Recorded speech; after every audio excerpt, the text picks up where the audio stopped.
podcast is brought to you by nothing but the greatest of the greatest. You best believe that, my G's. Hey, you need a criminal defense attorney? You slipped up?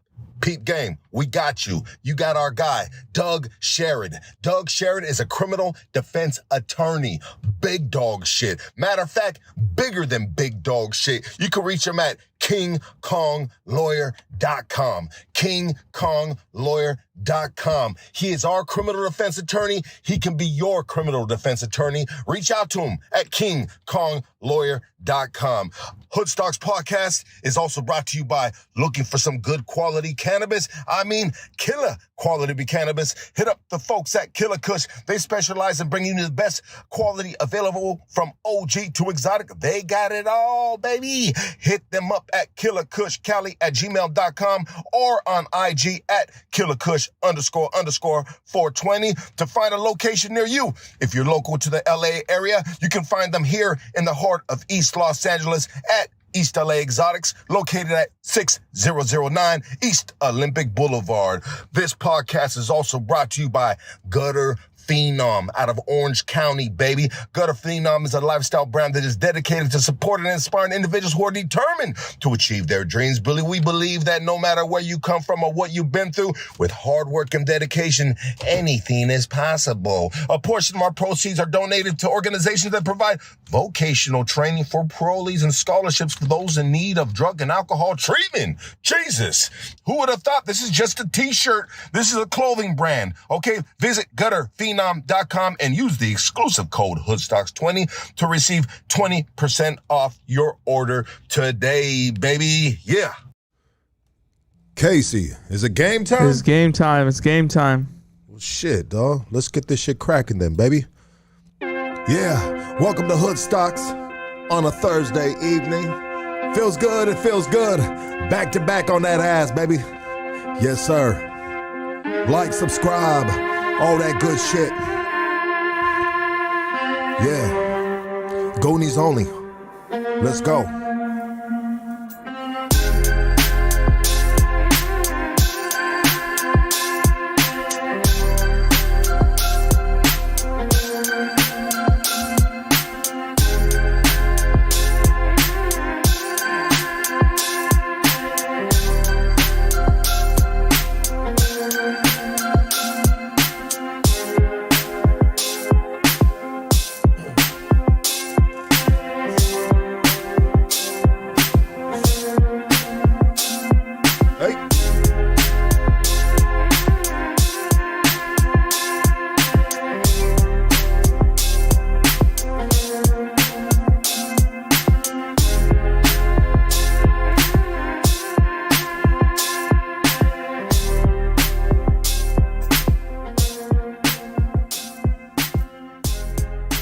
The slow fade on a Thursday evening. I want to thank everybody for tapping in with us, man. We love you guys, man. And we hope you guys are loving the back-to-back content, the back-to-back interviews that we are providing. Our goal is to step up the game and, come in strong, baby. Keep pushing. Keep pushing.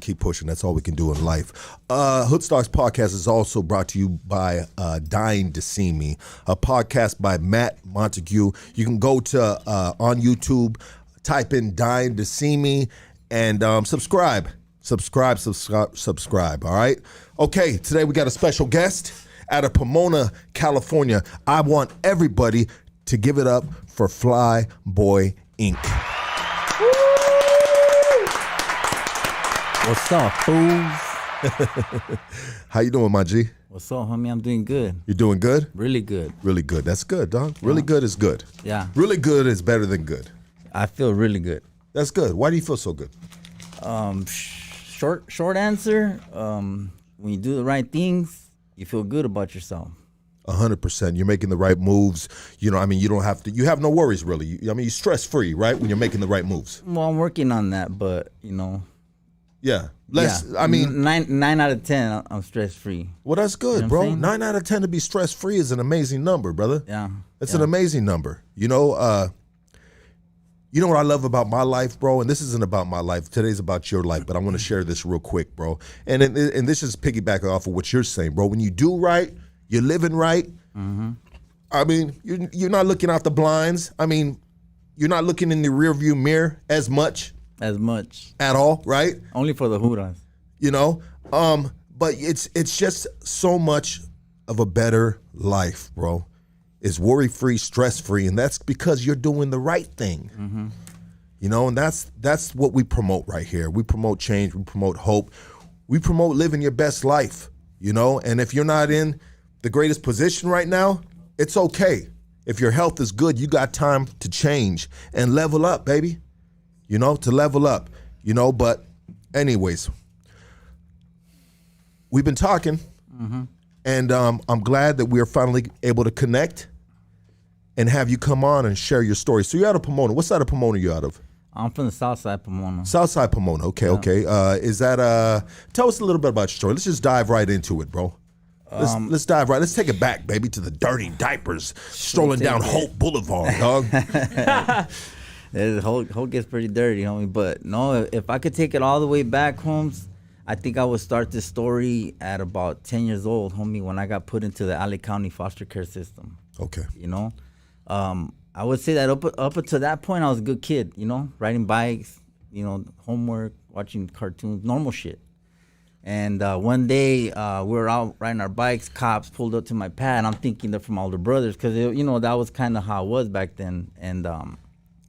And it wasn't, Holmes. They ended up taking us, me, my sister, and my younger brother, for things that were going on in the house, you know, and put us in a foster care. And I think it was in South Central. 10 years old, homie, with a black family. And, being Mexican, Holmes, to go from that, beans and rice every day, to, you know, just a different culture. Chicken and waffles? No, more like collard greens and black eyed peas and cornbread, shit like soul food, you know? That's just good, bro. It's good, yeah, but when you're 10, yeah, I feel it. You ain't feeling it. Yeah, you know what 100%. I'm saying? So, yeah, you know, back then in the 80s, Holmes, I mean, I don't know how it is now, but LA County foster care system was fucked up, you know? A lot of people were in it for the money. They weren't qualified to, you know. 100%. So, I got caught up in that, and I think I was in foster care for like about 10 months, maybe 10 months, you know, something like that. But to a kid, Holmes, it felt like years to me, right? Let's press pause real quick, brother. Why did you get put into foster care, bro? You said up until 10 years old. I think we're skipping a little part of the story, bro. Okay, straight out. Did you have mom and pops with you? Well, my stepdad at the time was touching my sister. Ooh. And she was about 12. I was about 10. My little brother was about 8. So nothing happened to me. I don't know if anything happened to him, but they kept me and him together, and they put her in an all-girls foster care. So that's how we got separated. That's why it happened, because that information got put forward to the authorities somehow, some way. Yeah. Do you know how that information got put to the authorities? The school. Well, what happened was my mom had beat my sister's ass, like left marks, you know, and the nurses seen that, and then, you know, one thing led to another, and it all came out, and in the end, they took it for that and for the things that were happening to her. So it was a lot. It was a lot. You know? For one thing, I'm sorry, brother. Yeah. To you, and I'm 100% to your sister, that she had to go through something like that. You know, was he on drugs? He was just a pig, Holmes. I don't think he was on drugs. He was just, you know, some people are fucked up like that, and you know, I couldn't say I was little, Holmes. So did your mom know? I don't know, dog. You know, to this day you don't know. To this day, I don't know. My sister knows more than I do, and you know, like, I've been in prison my whole life. I've been in jail, institutionalized. So like, I never really got to, like, you know, get it out of anybody. You know, because it was kind of hush hush and something you don't really talk about. Yeah, well, they fixed. They talked about it, but I wasn't around, so I never got to me. You know what I'm saying? Yeah. But anyhow, long story short, you know, that foster care system changed me as a kid, because, you know, to go into a foster care where the lady would make you sit, and, you know, if you don't eat your collard greens, you're gonna sit there till midnight, shit like that. And then, you know, I would tell the social worker that the lady was like that, and then her kids were our age, like a couple years older than me and my brother, and my brother's real timid, and so they would try to rush that fool, punk him or whatever, and I wouldn't let, you know, so we get into it, and eventually the social workers would come. Got back to the court. The courts would yell at me because they deemed me a fucking problem. And then, so I became a problem. Well, fuck you too then. They didn't listen to me, so I was one of these kids in court. Like, fuck you, sit up, fuck you, no, like nothing. I was just straight problematic. I became problematic. Yeah. So after I got out of the care, back in that time, homes, they didn't do therapy, and they didn't do, they didn't try to fix you while you were in it. They would throw you in therapy after you got out, and that's what happened to us. But by then, I wasn't listening no more. I was just like, fuck you, you know what I mean? But then you're fucked up. Well, yeah, now I'm in therapy, but now I got attitude towards my therapist, And then I'm not trying to participate. I go to school and I hit my principal. I went to juvenile hall, talking to my principal. Why'd you stalk your principal? Because he caught me tagging in the bathroom, and he caught me red-handed and fucking grabbed me, and I had no other choice but to hit him. Yeah, he was invading your space. Well, he had me. Reacted. He had me, and I ran straight home and scared. And I went to the halls that night. I think it was like for 3 months for stalking that fool. They still let me in school too, but I was a problematic kid like that. And then at about 14, so at about 12, no, let's go back to 12 years old. First time I got arrested for a G ride home, sitting in a dead end with a bunch of homegirls and homeboys, and I was a little wannabe. At the time I wasn't from the hood or nothing, and just hanging out, and the Hoodas rolled up on us and got me for GTA, right? I was just sitting in a car, didn't even know it was stolen, homes, right? Listening to music. But they don't give a fuck about that. So when they took us all in, they charged me with GTA. I got put on probation the first time I went to court. And I was on probation or parole for 30 years, Holmes. 25, 30 years. Never got off. So, I have a brand called American Stepchild, right? And that's where I got that from, Holmes, because how do you give a person a fucking, like, a real chance in life when you have the motherfucker on parole for 30 years? Especially my first crime I didn't steal that car. I didn't even know that shit was stolen, but they charged me with fucking GTA, and that's what started my probation. And after that, like I said, I was problematic, so every time I got in trouble in school, straight to the halls. Every time I went to court, then listen to my mom, straight to the halls. Every time I got arrested, you know what I'm saying? It just became a pattern. But we have a choice, though. So ultimately, it's your fault, right? Well, yeah. Because we have a choice, right? Yeah, well, I shouldn't have been there. I shouldn't have been there hanging out with people. I was a kid. No, 100%. 100%. But my main point is that I got charged with something that I didn't do. Yeah, the first time. And but we're talking 30 years. Are we going to skip the 30 years or are we going to go through? No. We're going to go through. Okay. But what I'm trying to say is the first time is the most important one, Holmes. That's the one that starts your fucking career off, Yeah. And especially, so anyhow, I didn't realize it until years later, but, I did get caught up, and I did, get it, one of my homeboys had got smoked, and I didn't know how, I wasn't from the hood or nothing, and, I was just thinking, like, how do I get back for this fool, because, nobody else is doing shit. Like, this fool got smoked, homie, and nobody did shit. Yeah. And I'm like, well, fuck it, if they're not gonna do it, then I'll do it. Well, how do I do it? Well, I got no strap, so what did I do? I joined the gang. And they gave me a strap, and I did what I had to do, and that's how I grew up, right? But like I said, Holmes, I was just so much in the system that from 12 to 18, I was probably busted 5 years, in and out, You go to camp and stuff like that? All that. Yeah. Everything. You ever hit YA? I didn't hit YA. Okay. But just in and out camps, I've been to Camp Miller, Camp Rocky, Camp Gonzalez, Camp Afroball. Yeah. I've been to all of them, you know what I mean? Yeah. I've been to all the juvenile halls, East Lake, Alpete, fucking Stillmar. So I did my rounds, Holmes. As soon as I turned 18, I fucking, they gave me 5 years. My first term for armed robberies. And they gave me 5 years, and I went to the joint for 5 years, Holmes, and I was 18. When you went, before you went, that you were 18, 5 years for armed robberies, were you getting high? Oh yeah. What were you getting high of? So in the 90s, we were all tweaked out, Holmes. We're smoking P-Dogs, we're busting líneas, we're smoking Yesca.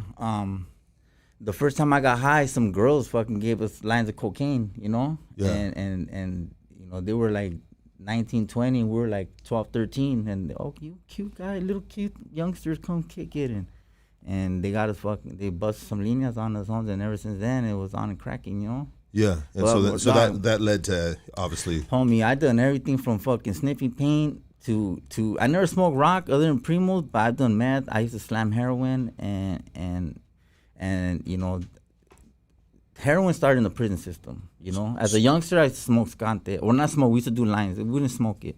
So before you got that 5 years, it was basically when you're robbing and stuff, like, because I was there too, bro, robbing. That was my thing, Well, bro. I wasn't a robber. I was a gangbanger, straight up. But my homie was a fucking robber, and hey, fool, come with me, because I was down. I was down for whatever. So yeah, I got caught up with his ass and fucking got caught the first time I went out there robbing fools.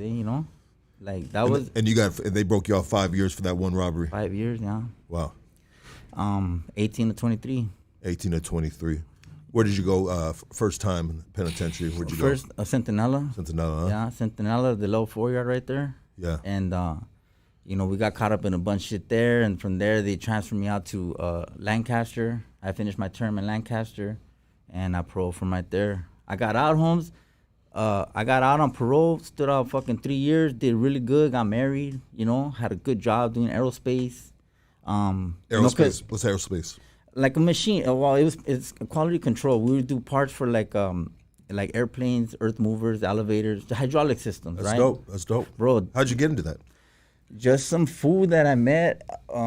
He just came up to me and straight out, he was like, when'd you get out? I had only been out like not even a month. And I said, damn, I just got out. He goes, you got a job yet? I said, no.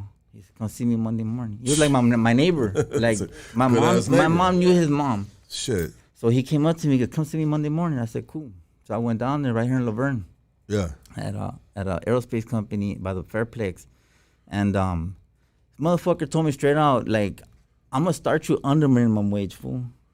That way you can show me that you really want to work. Because if you don't want to work, then just bounce right now. And I was looking around, and it's like, I see like airplanes and shit on the walls and shit. I'm like, oh shit, it's a good job, Shit matters right here. Yeah. So I took fucking like a dollar under minimum wage. And minimum wage is like fucking, like $4 or $5 back then in 2000. Or like, yeah, I got on in 2000. And minimum wage like $5 or something. It was short. Yeah. And he fucking underpaid me. And I took it. And in like 2 weeks after my first check, he gave me like a $3 raise.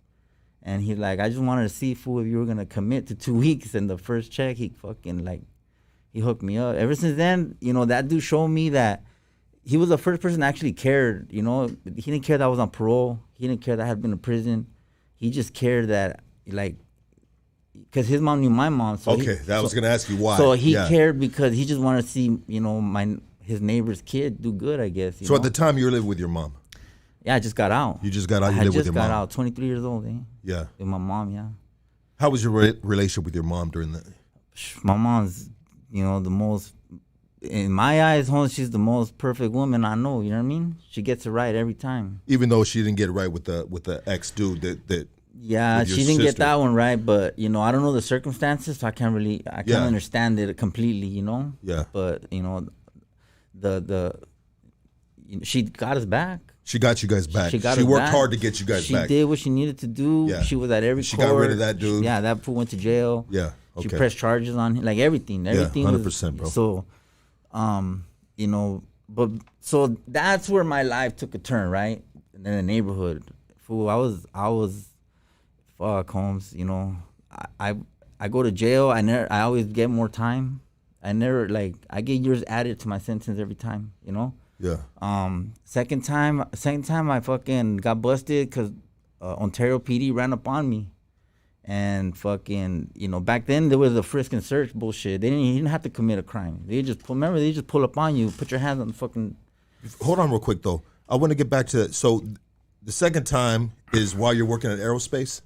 Well, okay, so I got married. I was doing good. And then we're working a lot of hours at this aerospace company, and some fool fucking was like, hey, fool, if you want a little bump to stay up. Yeah. So, always gotta be that dude there, huh? I had always. Fucking K9 pops up. Hey, doc. Well, I had been sober, Holmes, and, I was doing good, but this fool, I hadn't killed my temptation yet. 100%. So once he put open my nose. And you're young still, too. I'm 23, 24 years old, freshly married from my first wife. How did you meet the first wife? Well, let's get into this, bro. So my first wife was a friend of mine. Well, we knew each other since elementary, junior high, high school, right? And then one day, it was like the first day of snow. Me and my carnal, I was like, hey, fool, let's go to Mount Baldy and pick up some snow bunnies. Hey, we're both single, So we smashed out to Mount Baldy, Holmes, and we're looking around and there was nothing, I was like, fuck it, I'm just take off. And we're walking back to the car and I hear somebody call my name. The fuck, and I look, by Ahmed. Ahmed's my real name, right? And it's like, Ahmed, and I fucking look back and holy shit, it was her. Bro, I found love instantly. I'm not gonna lie. Yeah. And I told her on our first date I was gonna marry her. Damn, bro. That's some fucking savage ass shit right there, homie. Fatal shit, bro. Hey, but I did, but it was true. I did it. Yeah, no, you seen it. You seen it. You felt it, and you told it, and you spoke it into existence. I remember she was eating. We were like at Outback or some shit. She was eating, and I go, "I'm gonna fucking marry you." You're like, you ain't ever gonna leave me. She's like, "Fool, let's get through the first date first." You know what I'm saying? Yeah, like, But what got you that? What did you see in her, bro? Bro, she was fucking beautiful, homie. Is it the look? Is it everything? Well, I knew her. I knew her brothers. I went to school with her. I knew her, and then I seen her like as a woman now. Like I didn't look at her like my friend anymore. I looked at her like, damn, I want that shit right there. Yeah, 100%. And I got it, Yeah. And I'm lucky like that, Holmes. I usually get what I want. I don't know how it is or how I do it, but usually when I set my eyes on something, there's no stopping me. Let's go, baby. I'm the same way, though. Yeah. I'm the same way, though. Yeah. Some dudes got it like that. I got it like that. Some dudes got it like that. They I'm here with you. Yeah. Hey. You know what I'm saying? Yeah, bro. That's saying a lot. I was worried for a minute. I almost had to get a restraint order on this guy. You know what I mean? This fool. He said, I ain't gonna ever stop bothering you. No, it's fucking with you. Hey, homie. You know what I'm saying? Excuse my horrible sense of humor, No, sir. you're good, homie. So you meet her. Okay, cool. And so you said you were already seeing, like, girl, it's me and you, bop, bop, bop. She's like, let's get to the first date. How quick did you marry her, bro? Bro, I married her because I had a real violent temper back then, right? Yeah. And I was kind of swole from being busted all my life, and I knew how to hit. So she had seen me knock a few fools out, and she didn't like that shit. So the last time some fool, we had a party. It was my birthday, and some food that I don't know who brought him, but he was offering everybody scante on my pad. Like he was offering my sisters, my brothers, and I told him, "Fool, chill," because this is my family. But he didn't chill, so I broke his jaw. And as you should. His fucking jaw. Yeah. I always say, remember that Daffy Duck when his fucking beak went up here? Yeah. I don't know why, but I pictured it like that because it should go like that, bro. If he's offering your family that type of shit. Yeah. Bro. So I broke his jaw, and that was her. She said, "I can't with you, fool." Right. So I tried getting her back, and she kept saying "chale, chale," and then eventually I just said, "Fuck it, I'm just gonna ask her to marry me." I mean, what else I got to lose? And she said, "Yeah, she fucked up." She said, "Yeah, homie," and it was under the wrong circumstances. I get it. But let's rewind this track a little bit real quick. So she was like, "Nah, dog, fuck that. You way too violent. You scared me on the shit you did right there. That was nuts. Bop, bop, bop, whoop, whoop, whoop." And so you were like, "Fuck it," you know what I mean? And you showed up, you know what I mean, and dropped to a knee and. Did you have some roses or something? I went to Robin's Tacos? Brothers. You heard that place? The jewelry, whatever. Yeah. But I went in their homes and they financed me, dog, and they gave me a big ass fucking rock with a little light on the fucking thing, and I took her to the beach and I did it all like I used to be romantic back then, homes. Not anymore. Not no more, bro. Nah, I'm kind of broken up right now. You know what I mean? But we'll get to that. But in that time, I used to show out, feed Santa Monica, flowers, rose petals, all that shit. I was a little pimp, Latin lover, homie, right there. I was in prison for 5 years, and my canal sent me a Playboy subscription for 5 years. I read them motherfuckers front to back. Yeah. 5 years worth of Playboy, dog. What else did you do to that thing? I learned a lot. I learned a lot, homie. Hey, you know what, bro? I'm telling you, or you're telling us right now, but I'm gonna agree with you, bro. Yeah. The best thing you can do with those magazines, bro, is read the articles. Read the articles, dog. The articles are fire, bro. Put it like the this. Maximum magazines, all that shit. Remember they used to all be floating around? All of don't start reading Hustler and Penthouse get too raunchy. I'm gonna start doing some kinky ass shit. Penthouse keeps it classy. Shit. You want to make hang up on love? Playboy. Penthouse. It's a little rough around the edges. I know. That's when you can get those bad boys too. Not no more. I know. I said that's when you could. Oh yeah, you get a whole subscription. Like every month I had a Playboy under my doors. Yeah. Brand new one. Like damn. Yeah. But it's So yeah, Okay, so you marry her, and this is why you're working at aerospace. What time you're working at aerospace? So what happened was I got married. I started working a lot, Holmes, and this fool was giving me líneas, and next thing you know, I got prendido. I started neglecting my wife. She got pregnant, and I was a dirtbag, Holmes. I was young. I was cheating. Like, I didn't appreciate, I didn't appreciate or value a relationship like that. It's hard to when you're on drugs to appreciate or value anything, bro. So she stuck around, and my son was born, and she left me, fool, because when he was born, I was prendido. And fucking, she left me. He was about a month old, and I just fucking locked myself in my pad, and I started just slamming scante. And I had a big ass 44 mag right here, big old Rambo knife right here. I mean, dope. I had everything. I was just trying to just hurt myself, So you went from sniffing it to slamming it, and that is a crazy extreme, bro. Like, what made you want to stick a needle and shoot that dope in your arm? So the first time I did it, Holmes, my homeboy used to bring a gang of dope into the visit, right? And I was young. I just got out, to the yard, and I'm out there with my family, and he's like, "Hey, little homie, okay, cause a distraction for me." And I did, and he fucking brought back whatever he brought back, and we got back to the yard, and he shot me like a gram. Okay, so we're missing something. That's how I started slamming. Okay, you started slamming inside. In there. So you get the aerospace job from the neighbor, because the neighbor's got a good relation with moms. He wants to look out for you. He wants to help you out. He gives you this alley-oop to get a gangsta-ass job. He starts you $1 under. Did you ever get any more money than that? Bro, this fool was hooking me up sick, Holmes. This fool, because of him, Holmes, I got my first apartment. Because of him, wow. I fucking went to the Ford dealer and pulled out my brand new F-150, like a 2001 F-150. I had like 2 miles on it and shit.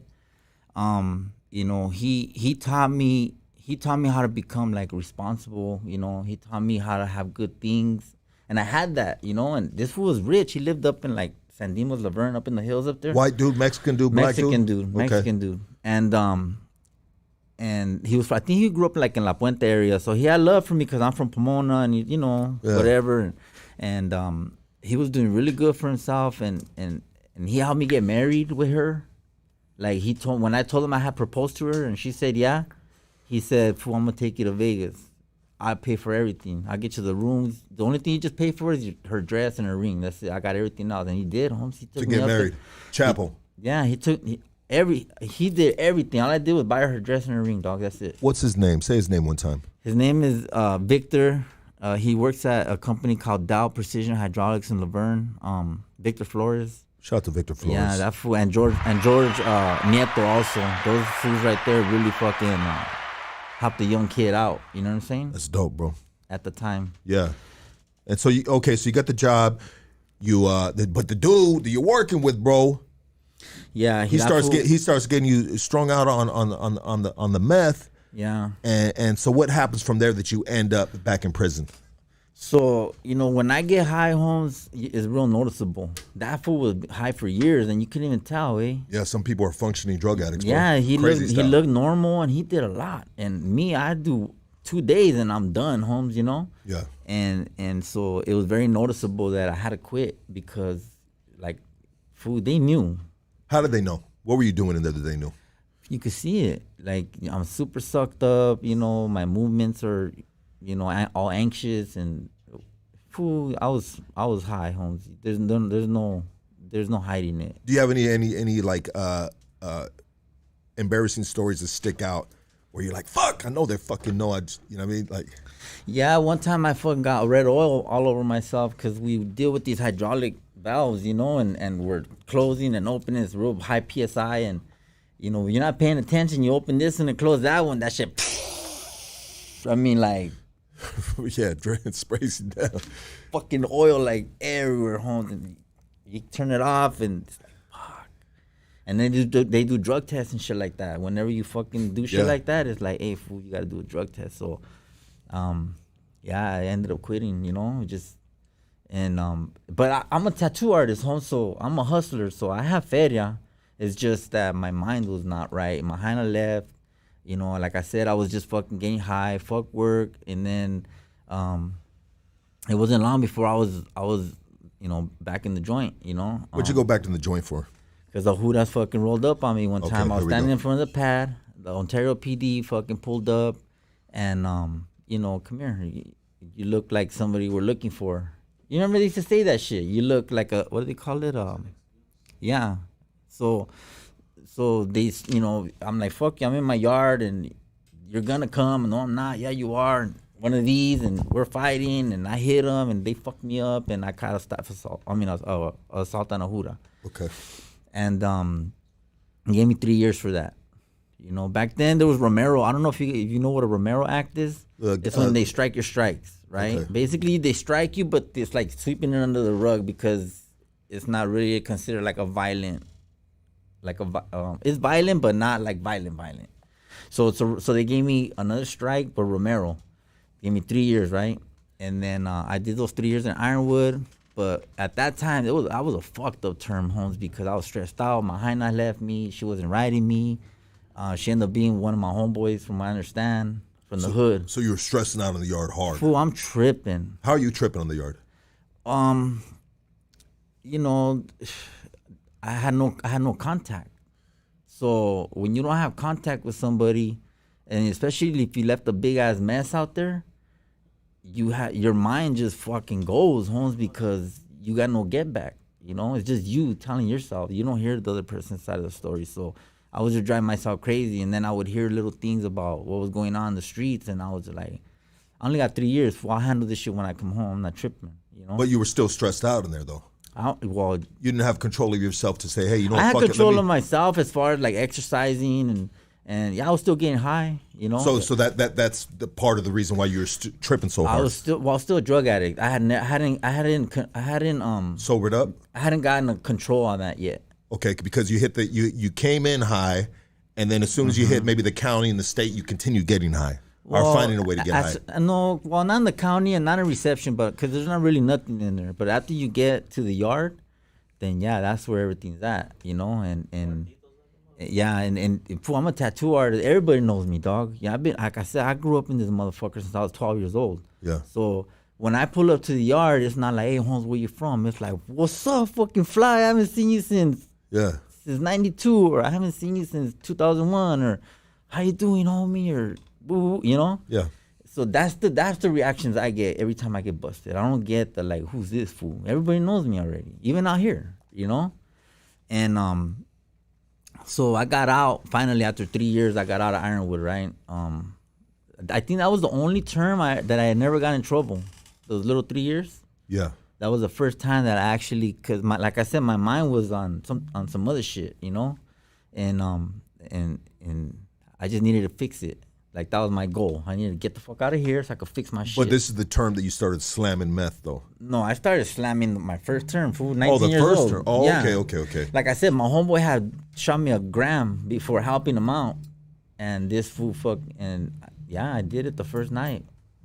But that's when I started slamming. I started slamming at 19, dog. Okay. And then I had stopped because I got married. I was doing good out. Okay, but then once shit started falling apart, I ran back to that. Got you. And then so now I'm in the joint again. I'm still slamming, but I'm working out. Like, okay. But then I got out, and I was only out like 8 months, Holmes. And the relationship fell apart. It never got back together. The fool that she was with got scared that I got out and left. I don't know what happened to him, but like I was a pretty dangerous individual, Holmes. And this fool knew like he fucked up, so he got ghost. Which is now I don't give a fuck now, but in that moment I want to get him. Like you're my homeboy. Yeah, but that happens all the time, though. Well, yeah, it happens all the time. I know that. I know that now, but you got to hold her accountable, though, too. Well, it had never happened to me, okay. So it's I get you. Yeah. And I didn't have the control I have today. 100%. So he was gone. She whatever. I was still getting high in the neighborhood. I was out there still gang banging. Putting guns in the little homie's hands and shit like that. But I was there. And I didn't last but 8 months, Holmes, and I fucking got caught for 2 straps on New Year's Eve, 2005. Like, right before midnight, Pomona police ran up on me. I had an SKS and a 22 rifle, and I'm glad they caught me because we were on our way to do some shit, And me and my homeboy got caught, And I took the beat for everything because he had a wife, he had a house, he had a car. Like, he had a life. I didn't even know why I convinced him to do this holiday with me because I didn't have nothing. Yeah. And that's how fucked up I was, that I didn't care that he had a whole life, Holmes. And he said, yeah, because he's my homeboy. But when we got busted, and I took the rap for the gun, so. That's solid of you, brother. That's solid. That's solid. That's a stand-up dude right there. Not too many cats are going to do that. Not too many cats are going to do that. We're like, we're going to ride this shit out, and if it happens to fall on you. No, I took it because he had, like I said, he had a mortgage. He had 3 kids. Yeah. And my life was already in ruins, home. So I'm not gonna fuck your shit off, you know. I'll do this little. Back then, I didn't. You give me 5 years, it was like cake to me. Yeah. You know, 5 years wasn't shit. You know. Yeah. Been there, done that. Mm-hmm. Yeah. So I after the second term, I was out 8 months. Like I said, I got prendido in the hood again, and it wasn't long. I got busted on midnight. Got busted 4 years for 2 straps, and I went back to the joint, right. And as soon as so back in, this is like 2005, the point system had changed in the prisons. You know, level 3s became level 2s, level 4s became level like it was just weird, right? Yeah. So in that little time that I was out, the prison system changed. So I go to reception center. They gave me 4 years, and they put me in a level 2. Yeah. Well, I've been level 4 my whole life. Yeah. So I'm thinking, level 2, fuck, let's go try this out. Yeah. So I fight some fires. Right? Not that extreme. They don't trust me that much, but they gave me some love, you know? Yeah. And I get to the yard, and like I said, homie, everybody was like, Fly, what the fuck? I haven't seen. You know, because like I said, I'm always level 4. I'm never level 2. So these fools have been kicking it for years. Yeah. And then finally I pull up, it's my turn, and they're like, homie, right here, dog, this is a spot. Like, we're kicking it tough right here. Get your little rutina, you know, da-da-da-da. I said, cool. The amount of love that I got, homies hooked me up with sweats, shoes, sopas. They hooked it up fat. Well, this hood I seen, and he seen that, and he thought I was somebody. Yeah. And he came up to me like, I fucking know you. I said, fool, chill. These are just people that I know. I just got a little punk-ass 3 years to do, and I'm out. Like, leave me alone, right? Yeah. But now, Holmes, he swore up and down that I was tied up in some way, and he kept fucking with me. And I used to tell him, fool, they got IGI for this shit. You're just a CEO. Chill the fuck out trying to be vigilante and shit. Unlock my door, fool.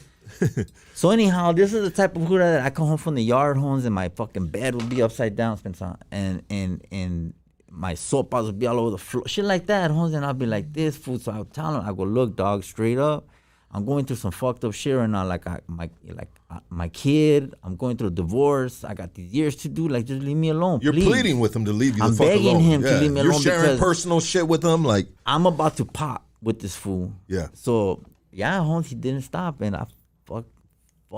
One day I was going out to the yard, Holmes, and he tried to tell me I couldn't go for whatever reason, but I was allowed to. And he fucking grabbed me, put his hands on me, Holmes, and I fucking turned around. You know, there's a rule in the joint, Holmes, that I was taught. That if a hood ever puts his hands on you, Holmes, you fucking troopy, you know, it's 100% take flight on this fool, right? Yeah. And then the homies are supposed to jump. Follow suit, yeah. That's the way I was taught. Yeah. So when that's the level 4 though. That's the level 4 shit. Yeah. So when this fool fucking grabbed me, I turned around, boop. Before I had already been working out like 5-6 months. I was strong. Yeah. Homie, I tore this fool up, Holmes. And I had him on the floor. I knocked him out with the first punch, you know. And I'm not bragging about this shit. It's just what happened. Yeah. And, you know, he split his shit up. There was blood everywhere. So I heard the alarms go off. The hood was running after me. And you know, I just stayed on him. And next thing you know, fool, I got fucked up. I got like a boot. Right here, I got a big-ass scar, boot to the head. I had, you know, from them dragging me. I took like 11 cans of the OC spray. Yeah, they didn't shoot me because I was on top of this fool. They didn't want to hit him. So the Huda just, hey, homie, they fucked me up. So I went to the hole, right? They threw me in the hole. 5 days, no water, no food. Damn. And then they put me next to some norteños and then like some fucking PCs over here. Yeah. And I couldn't do nothing. So the homies were like, hey, fool, we're going to get you some water. Don't trip. Try to make a linea to go over the tier. And all I had was boxers. I don't have nothing. I don't even have a mattress. Yeah. I had nothing, not even a toothbrush, nothing. So the Hudas for 5 days, homes, no water, no food, and I thought I was gonna die, dog. Serio, like I could go without food because my stomach was shrinking. I wasn't tripping, but the water, homes, is like you feel it right here, like it's just dry. And I remember it's fucked up, homes, trip on this. I remember looking at them because they had turned off my toilet too. Yeah, so I was gonna ask you about that. They turned everything off. Yeah. I was on straight leva status, right? And fucking, I remember seeing like a little chorro of fucking water at the bottom of the toilet, all filled with algae, and I was thinking, fuck, I want to drink that shit. Yeah. I didn't, but I thought about it, and I was just like, fuck. Finally, after 5 days, I went to committee. And I told the captain, the fucking associate warden, everybody was there. I go, these motherfuckers ain't fed me. They did. And they got on their ass, homes, and they brought me like food that day, gang of lunches, juice, whatever, right? But that day, I was gone. They shipped me out to another prison, to the ASU, fighting my case. Yeah. And the DA picked that up. The DA picked it up. Yeah. I ended up getting 7 more years. They tried to give me 17, for a fucking staff assault, but I was like, fuck. I can understand. I need to get some time, but I didn't wake up and just decide to smash this fool out. Like, I pleaded with him. It wasn't premeditated. So the DA gave me a little love, homie. He said, I'll give you 7 years and a strike. Damn. A Romero. So now I got 4. That's 1, 2, 3, 4. That's my 5th one. Because the first robberies was 2 strikes. Remember, they were 2 strikes. They were giving 2 strikes for everything. Yeah. That was my first 2. My second one, assault on the Huda, was my 3rd strike. The 4th one was the 2 straps, and the 5th one was assault on the Huda. Fool, I thought I was gonna. They were all 3 strike cases. Don't get me wrong. Every one was 3 strikes, but the deal was we're gonna slap you with the Romero, and fool, I love them Romeros, but I got 5 strikes right now. I don't know how the laws have changed. I know the laws have changed a lot. Yeah. But I don't know how it pertains to me because I never got love like that. I had to do all my term. I never got no free kick out. I never got no halfway houses. I never got shit. Yeah. If I got 10, I had to do 10. If I got 8, I had to do 8. If I got 5, I had to do 5. Now they're like, fool, this fool had 16 years. He's out in like 4.5. I'm like, what the fuck? Come on, I ain't getting no shit like that. But whatever, right? He was probably serving ice cream on the yard or something. No, what it is that the laws are different now, Holmes, for everybody. It's a bad joke, bro. It's but man, Holmes. Anyhow, this last term, after I got those 10 years, and my first wife divorced me. She never wrote me no letters. With your son. With my son. My son was already like 8. And I still seen him as a 2-year-old in my head because I didn't have nothing to look at. Yeah. Up until food, so I just started slamming. I was slamming. Homie, look. I'm gonna show you right here. I got fucking R tattooed on my chest, Holmes. That's how fucking low I thought of myself. I put a R and the word dolphin in it, Holmes. With a fucking cuchara. I'm not lying, Yeah, Holmes. I see it. And it's like, that's how fucking lost I was that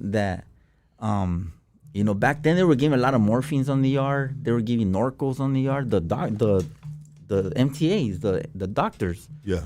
They were giving out Tremadols on the yard. So I got prendido on pills in there. Yeah. I was a tattoo artist, so everybody would be like, here's fucking 10 Norcos, food. Here's 20 Tremadols. Here's this, here's that. I was just taking it. Plus, I was slamming. So, like, I was just a pig, Holmes, right? I was the type of person, Holmes, that when I got a paquete, it went straight out the door because I already owed all of it. I had the bare minimum, 1 toothpaste, 1 toothbrush, 1 deodorant. I used to tell my son, used to get mad because his shit was like, he goes, fool, you get more money than me. How the fuck is your locker empty? And I was like, fuck that locker, Holmes. I don't give a fuck. As long as I stay high and I ain't Malias, I'm good, right? And I was drawing like a motherfucker. Homie, fools were coming out blasted. Yeah, blasted up. Because I was on a good one. They were taking advantage of it. One day, Holmes, I'm gonna tell you how I changed. This is where I changed right here. We were bringing in a gang of dope and phones to the yard. I don't want to say how because it was a good, but please don't. Yeah. So we were bringing in a gang of shit, Holmes, and for a couple years, and fools were fucking getting caught up. IGI was on I had my house raided like at 4 a.m. I don't know how many fucking times. And, we used to shoot the phone out to, like, 2 neighbors down every night. We couldn't do that. Yeah, you could keep your door popped during the day. Oh, like lock it? No, lock it. Oh, no, fuck no. You're able to lock it in the night. So they can't just open it and come in. I never did that. Yeah, they had different ways to like keep your door locked. Yeah. So they can't just bust up in there. Like But we were on them because like we were like one step ahead of them for years, and then finally these fools really put a fucking crew together and just started picking everybody off in the visit, in the family. You know, they were just everybody was gone. They had an investigation going on. Finally, so at the time, I was one of the last ones that my Hyena was coming to the visit. I had a new Hyena now. You know, I had a good Hyena coming to see me. Did you meet her while you were in there? Or? She was an ex of mine from high school, and and I had a cell phone, so I had Facebook, Instagram. Yeah. I was fucking surfing the web, homie, and I got me one. Yeah. I had two actually. I had one from Baker's, and then that Hyena she couldn't get in for whatever reason, and so this Hyena came, and then I put all my focus onto that, right? So when everybody started getting fucking caught up, they asked me to tell my Hyena if she could bring in this and that. And I was like, fuck, she gonna say no. I'll ask her. And I asked her, and just like I expected, she said, fuck. No, she hated my friends, Holmes. She hated my celly. She hated everybody, because she used to send money here, send money there.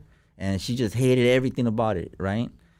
So I told my homeboys, I was like, hey, she said, chale. But they took it on me, Holmes, like, well, fuck you too then. I'm like, what do you mean, Holmes? Like, they stopped selling me dope. They stopped giving me dope. You know, I had to go through other people. And it was just like, they got me paranoid on the yard, Holmes. And I'm thinking, fool, I didn't do shit. Like, immaculate career, Holmes, right? And all of a sudden, these fools are tripping over dope that I don't even got nothing to do with. So I said, man, fuck you, Holmes. You fools don't want to fucking sell to me? A la verga. I'll sober up. That'll show you, motherfuckers. So I sobered up, Holmes. I fucking went through the Malia. Bad Malia, Holmes. You know, 2 weeks, just ugly. But I got out of it. I started working out. I started fucking feeling better. I was getting healthy again. These fools were all prendidos still. And they just used to look down on me, Holmes, but I looked down on them too. Like, fool, you guys cut me loose over some bullshit. And it made me feel like they were going to move on me. And I was strapped up because if you're going to whack me, I'm going to whack you, Holmes, you know. And I had all my homeboys from Pomona with me. Like, they were strapped up too. And it's like, fuck it. These fools want to go, I'll go. And it was fucked up to live like that, Holmes, you know, especially like when you're supposed to be amongst camaradas. And that really changed me, Holmes. That really showed me like there's no fucking loyalty in this shit, Holmes. You know, all they give a fuck about is who's gonna bring the next bag. Okay, cool, but don't get mad at me, Holmes, when your shit don't pan out. You know what I'm saying? So that just showed me like, okay, I need to get out of this shit. And if I make it out this motherfucker, because I still had like a good 4 years left. At this point. And I was like, if I could make it out of here, I'm done, Holmes. Like, you guys could have this shit. Like, I'm a sober up. I was sober like 6 months, fool, and I got sick. My body, I think, was just waiting for me to fucking clean up because I got cancer. Wow. In there. How'd you find out? What was the first initial, the initial signs that hey, something's wrong with me? I started losing weight, like a lot of weight, fast. My appetite, I had zero appetite, and I was just like, what the fuck? My Hyena thought I was using again, and I wasn't. And fucking, she almost left me, and I told her, just, I think I'm sick, like something's wrong. So I went to the doctor, and the doctor told me to drink water, Holmes. Motherfucker, fucking CDCR, Holmes. Drink some fucking water, You just drink a lot of water. That's the one. Drink I still remember that piece of shit, Holmes. Dr. Chocoto's. They should take that fool's fucking license. That fool sucks. Anyhow, so one day I remember I was in the cell, and me and my Sally were working out. We're hitting the bag, right? And fucking, I felt like a lightning bolt shoot up my spine. Ow, fuck, Holmes. And he's like, I thought I pulled something, you know, because it's the water bag. And I was like, hey, fool, I think I pulled something. I'm done, I'm going to just bird bath real quick and I'm going to lay down. Because I felt my body getting hot, like weird, And fucking, I was taking a bird bath and I passed out. Boom. And I fucking must have hit everything on the way down. Because when I woke up, my Sally was like slapping me around like, hey, fool, wake up. And if I had a cut here, I thought he had fucked me up. You know, and I had a cut here. My chin was all cut. Like, elbows were all beat. And I was like, what the fuck happened, Holmes? He goes, fool, you passed out. They took me, man down, Holmes. You know, I couldn't even get up. And fucking, they took me down the stairs, took me in the ambulance. I never came back.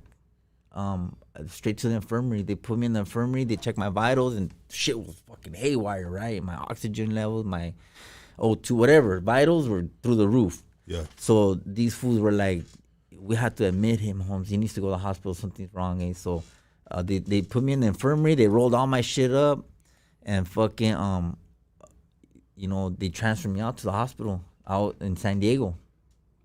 I was down there at Alvarado Hospital right there in La Mesa, and fucking chained to the bed, Holmes, doing biopsies, and it took like about 3 months for them to figure it out, because like I go to the hospital for a month, they couldn't figure it out. I went back to the yard or to the infirmary for a month, came back another like that. Yeah. And then finally the doctor came in, and I knew I had cancer, fool. I was just waiting for the diagnosis, and the doctor came in and he's like, "Well, yeah, you got cancer. It's called AML, right? It's kind of like leukemia." He goes, "You got cancer, you got AML, you got this, and amyloidosis, and the nurse is gonna talk to you." And I was like, "The fuck?" So the doctor leaves, and the nurse is like, "Do you smoke? Do you drink? I'm like, I started crying. I'm not gonna lie. Like my eyes started fucking dripping, and I put my hands in my face, and I was sobbing, Holmes, because you get some fucked up news, that you have cancer. It's horrible, brother.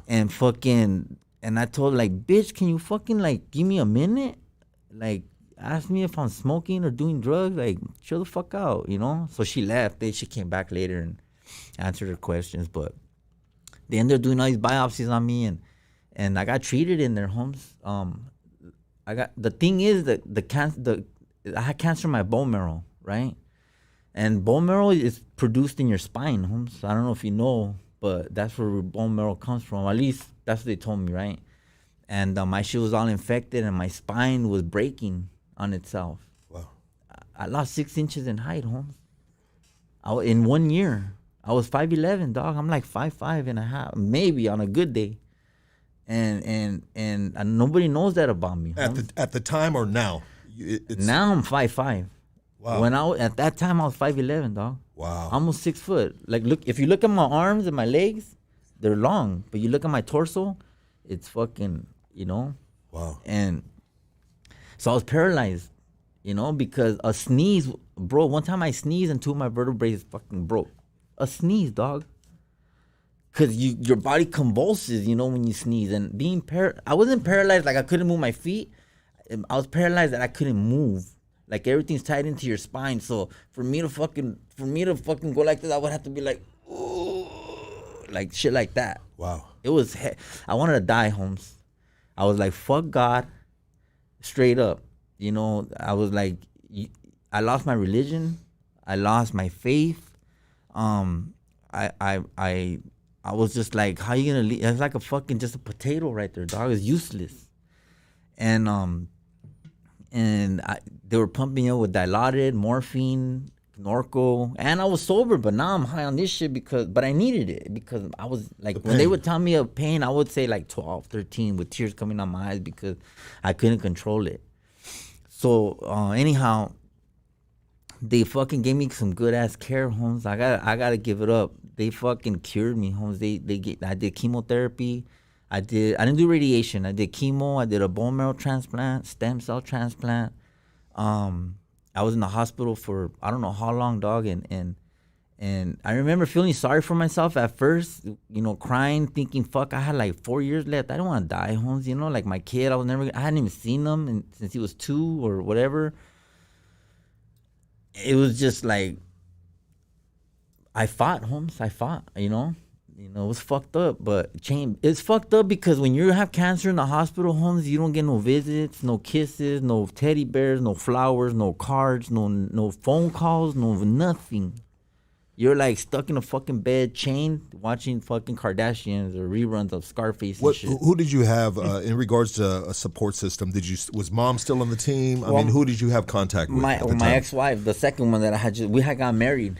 Okay. I ended up getting remarried with that Heiner, right? You go. Yeah. And she was there. The most I could get was that when you're in the hospital, there's a nurse coordinator, and your people can call like once a week. Pass messages. And just they would tell her like, okay, he's doing good right now, or he did chemo, or You know, get updates. Give them updates. Yeah. Yeah, and then she would come in and just be like, "Oh, your wife called. She said little things like that." But those things, when you don't have nothing, it fucking really lifts your spirits. 100%.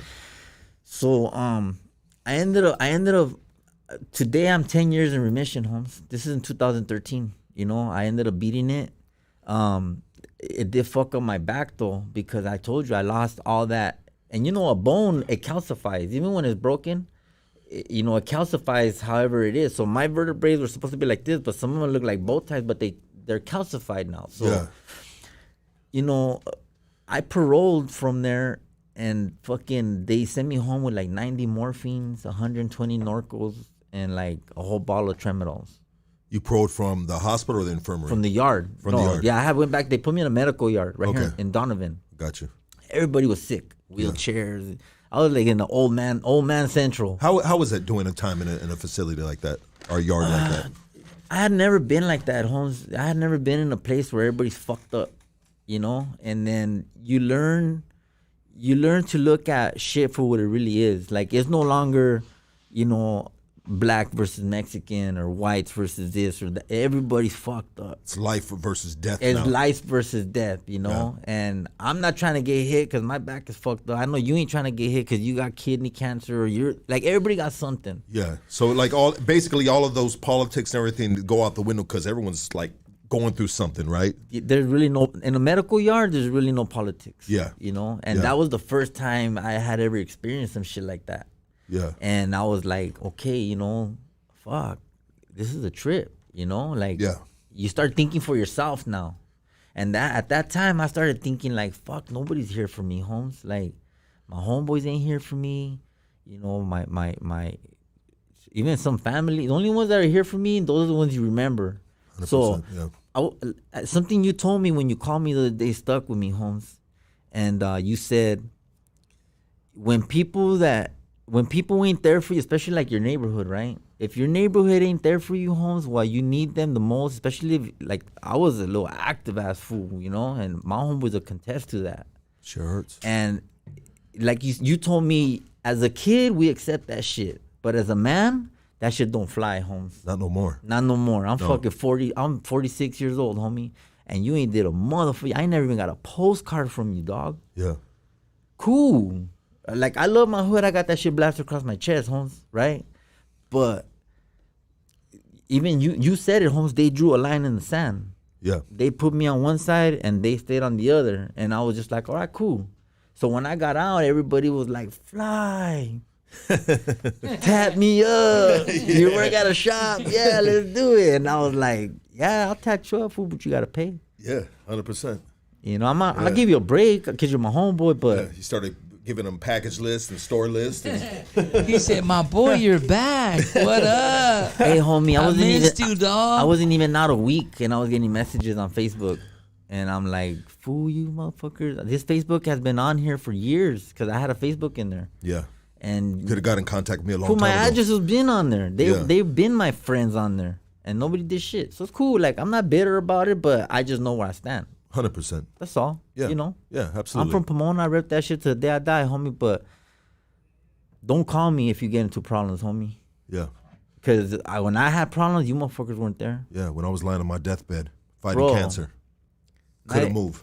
Couldn't move, dog. Yeah, you got to remember those times, bro. You got to keep scoring that. Sorry. So, like I said, besides not getting into too deep into all that, or deeper. No, yeah, exactly, bro. Check it out, bro. I have a question for you, bro. So, when did you said 10 years remission?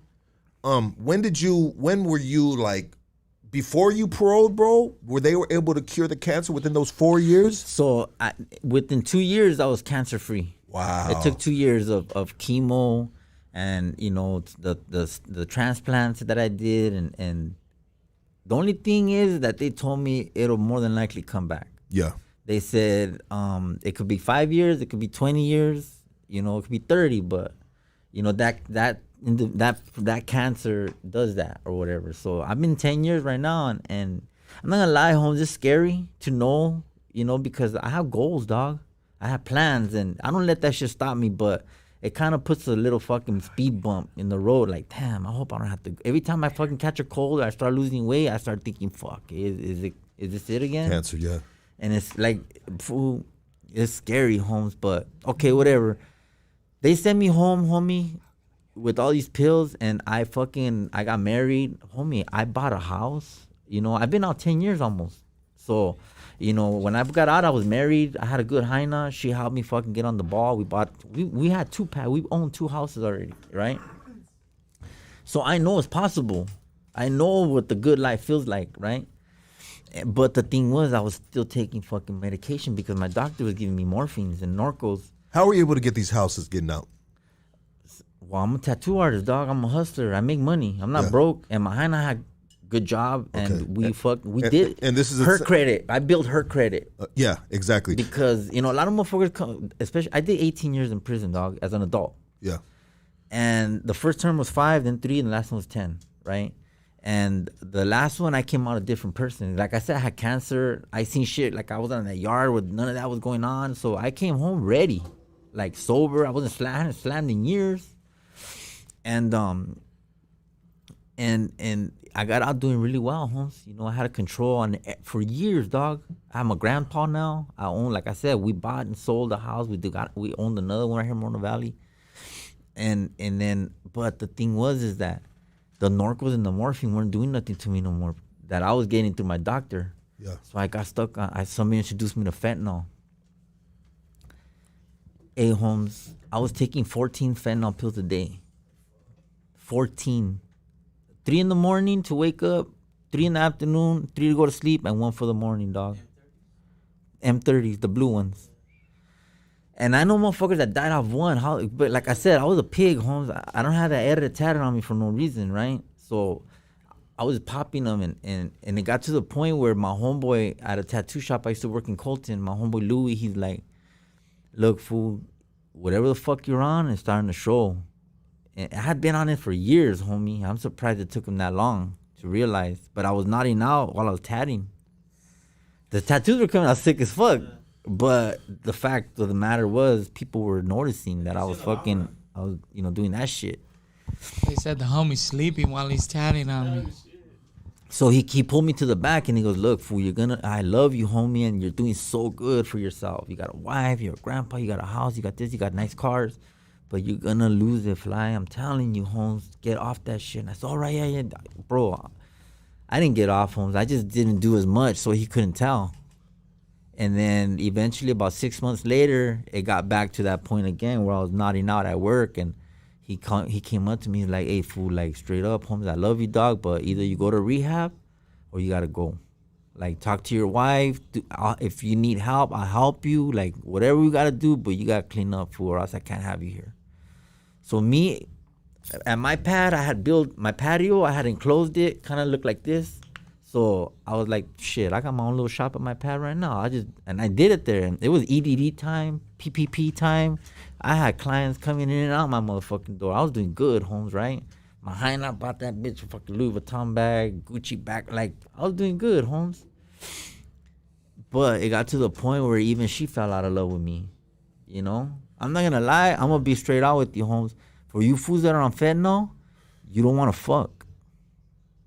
Straight up. When you're prendido and shit, the last thing you wanna do is fuck your hyena because you know she's mad at you. That's how I felt. I felt like she was always mad and she fucking didn't wanna touch me because I twitched. When I was on that shit, every like 6-7 seconds, my fucking body was doing this shit, right? So for her to fucking... And she used to feel me, and I used to be like, this bitch is just grabbing me so she could feel if I'm high or not. So I'd push away from her, you know what I'm saying? And it just got to the point where she slept on that side, I slept on this side. And one day she just said, hey, fool, like, that's it. I can't no more, you know? Fentanyl kills your libido, Holmes. I don't know if motherfuckers know that shit, but, fool, I'm not going to lie, Holmes. Me and her weren't together for a long time, man. Because I was prendido. I was more stressed out where my fucking dealer was going to be tomorrow than smashing her. Yeah. You know what I'm saying? And that's reality, just, homie, that's just, like, I'm here telling all these people that's some real fucked up shit. Yeah. And so she left me for it, right?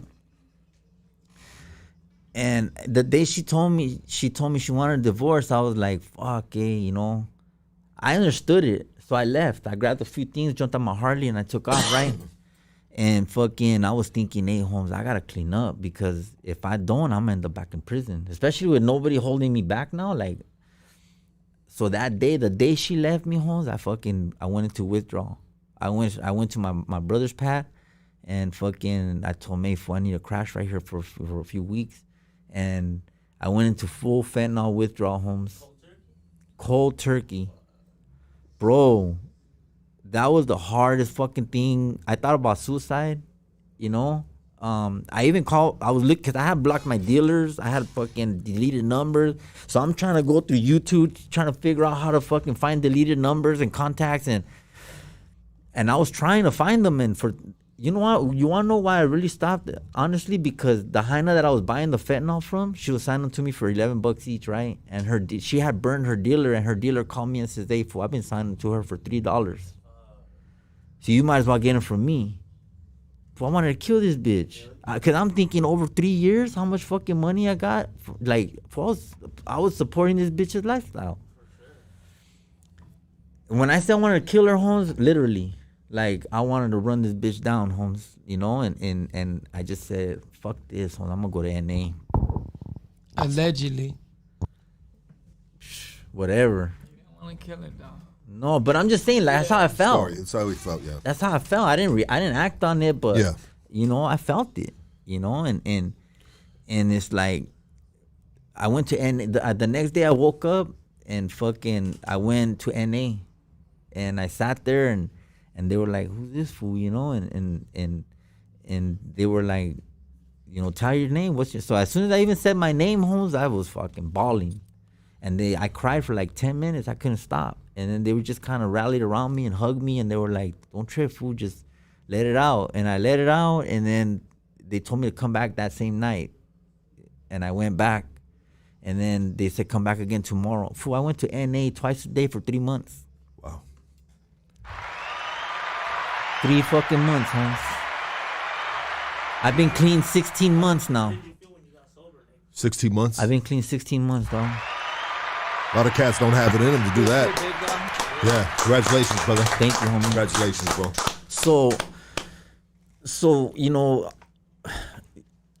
after I fucking cleaned up, I started all this, you know, actually, I talked to my doctor. Because I told my doctor straight out, because he was still giving me morphine.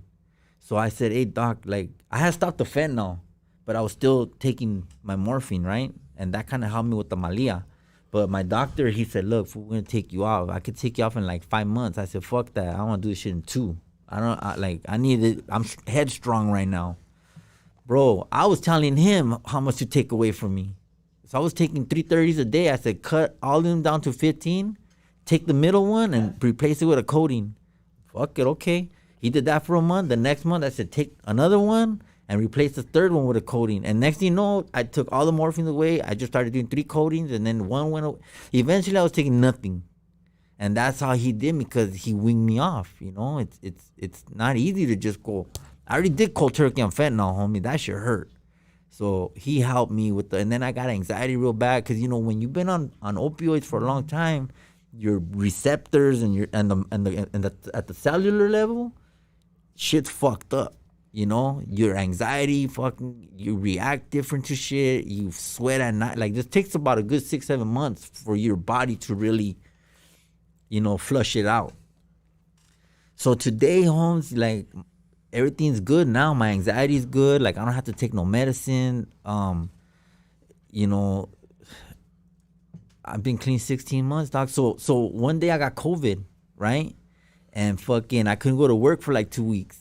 And I was just in my pad. I live alone. Like, I'm doing good, Holmes. Like, I got my own pad. I got my car, my Harley. I got my own shit. I pay my bills. I go to work every day. Like, I'm like you fools. You know what I'm saying? Like, I'm doing it. And then one day I got COVID, and I just started doing videos on my pad. I started seeing TikToks and shit, and I was like, I could do that shit better, Holmes. So hold on real quick. Let's take a break.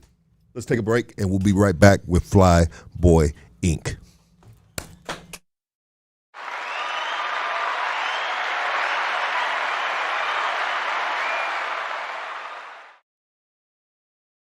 Hoodstocks podcast is also brought to you by Origin Bakery Equipment, your one-stop shop for all your bakery and equipment, restaurant equipment needs. Home base to wholesale commercial bakeries, new and used equipment. Check it out. Follow them on Instagram at Origin Bakery Equipment LLC. Or you can pull up on them in the city of South El Monte at 10441 Rush Street. Peep game. If you need commercial bakery equipment, these are our guys, and now these are your guys for the best prices. Hey, tap in. Hoodstocks podcast is also brought to you by Apish OG. Apish OG. Apish OG. Everybody say it with me. Apish OG. Follow them on Instagram at Apish_OG. You can buy it at OG Nation in the city of Maywood. Come get your flower edibles. One-stop shop for all your needs. Yes, sir.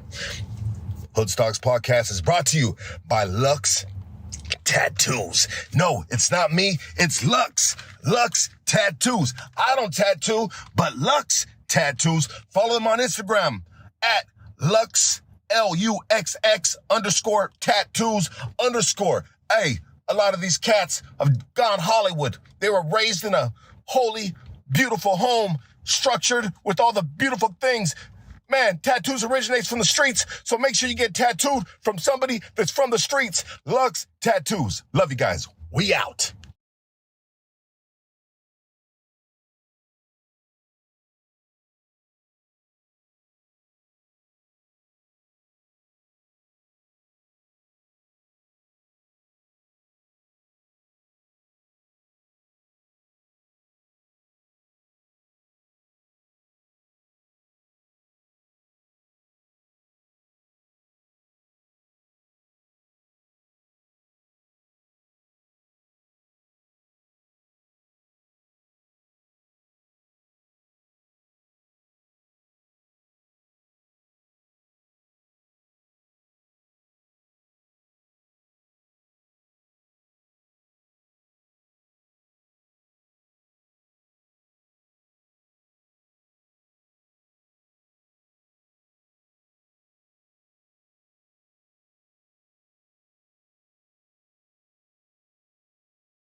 This the Highland Park Gospel, my G.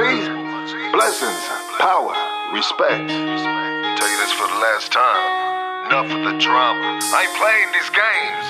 Oh, gotta pick your soul up. Pick your soul up. Pick your soul up. Oh, gotta pick your soul up. Pick your soul up. Pick your soul up. Oh, gotta pick your soul up. Pick your soul up. Pick your soul up. Oh, gotta pick your soul up. Enough of the drama. I ain't playing these games. You hate me when I'm up, you love me when I'm down. Stupid motherfucker, turn that frown upside down. Clowns, high off that dope. I was clowning, I was high off that dope. I made a fool of myself, I was high off that dope. Gang bang, blood sport, Wu-Tang, I love whores, dumb, burned out, crazy fool, I'm banged out. Hanging out with these fools, 1 + 1 = 2 fools in a cell with no mail. No talent is the policy, no bail, don't bother me. They caught me of drugs, comes with a college full of thugs. Time to graduate, time to elevate. Let's go, you know. I ain't playing these games. Oh.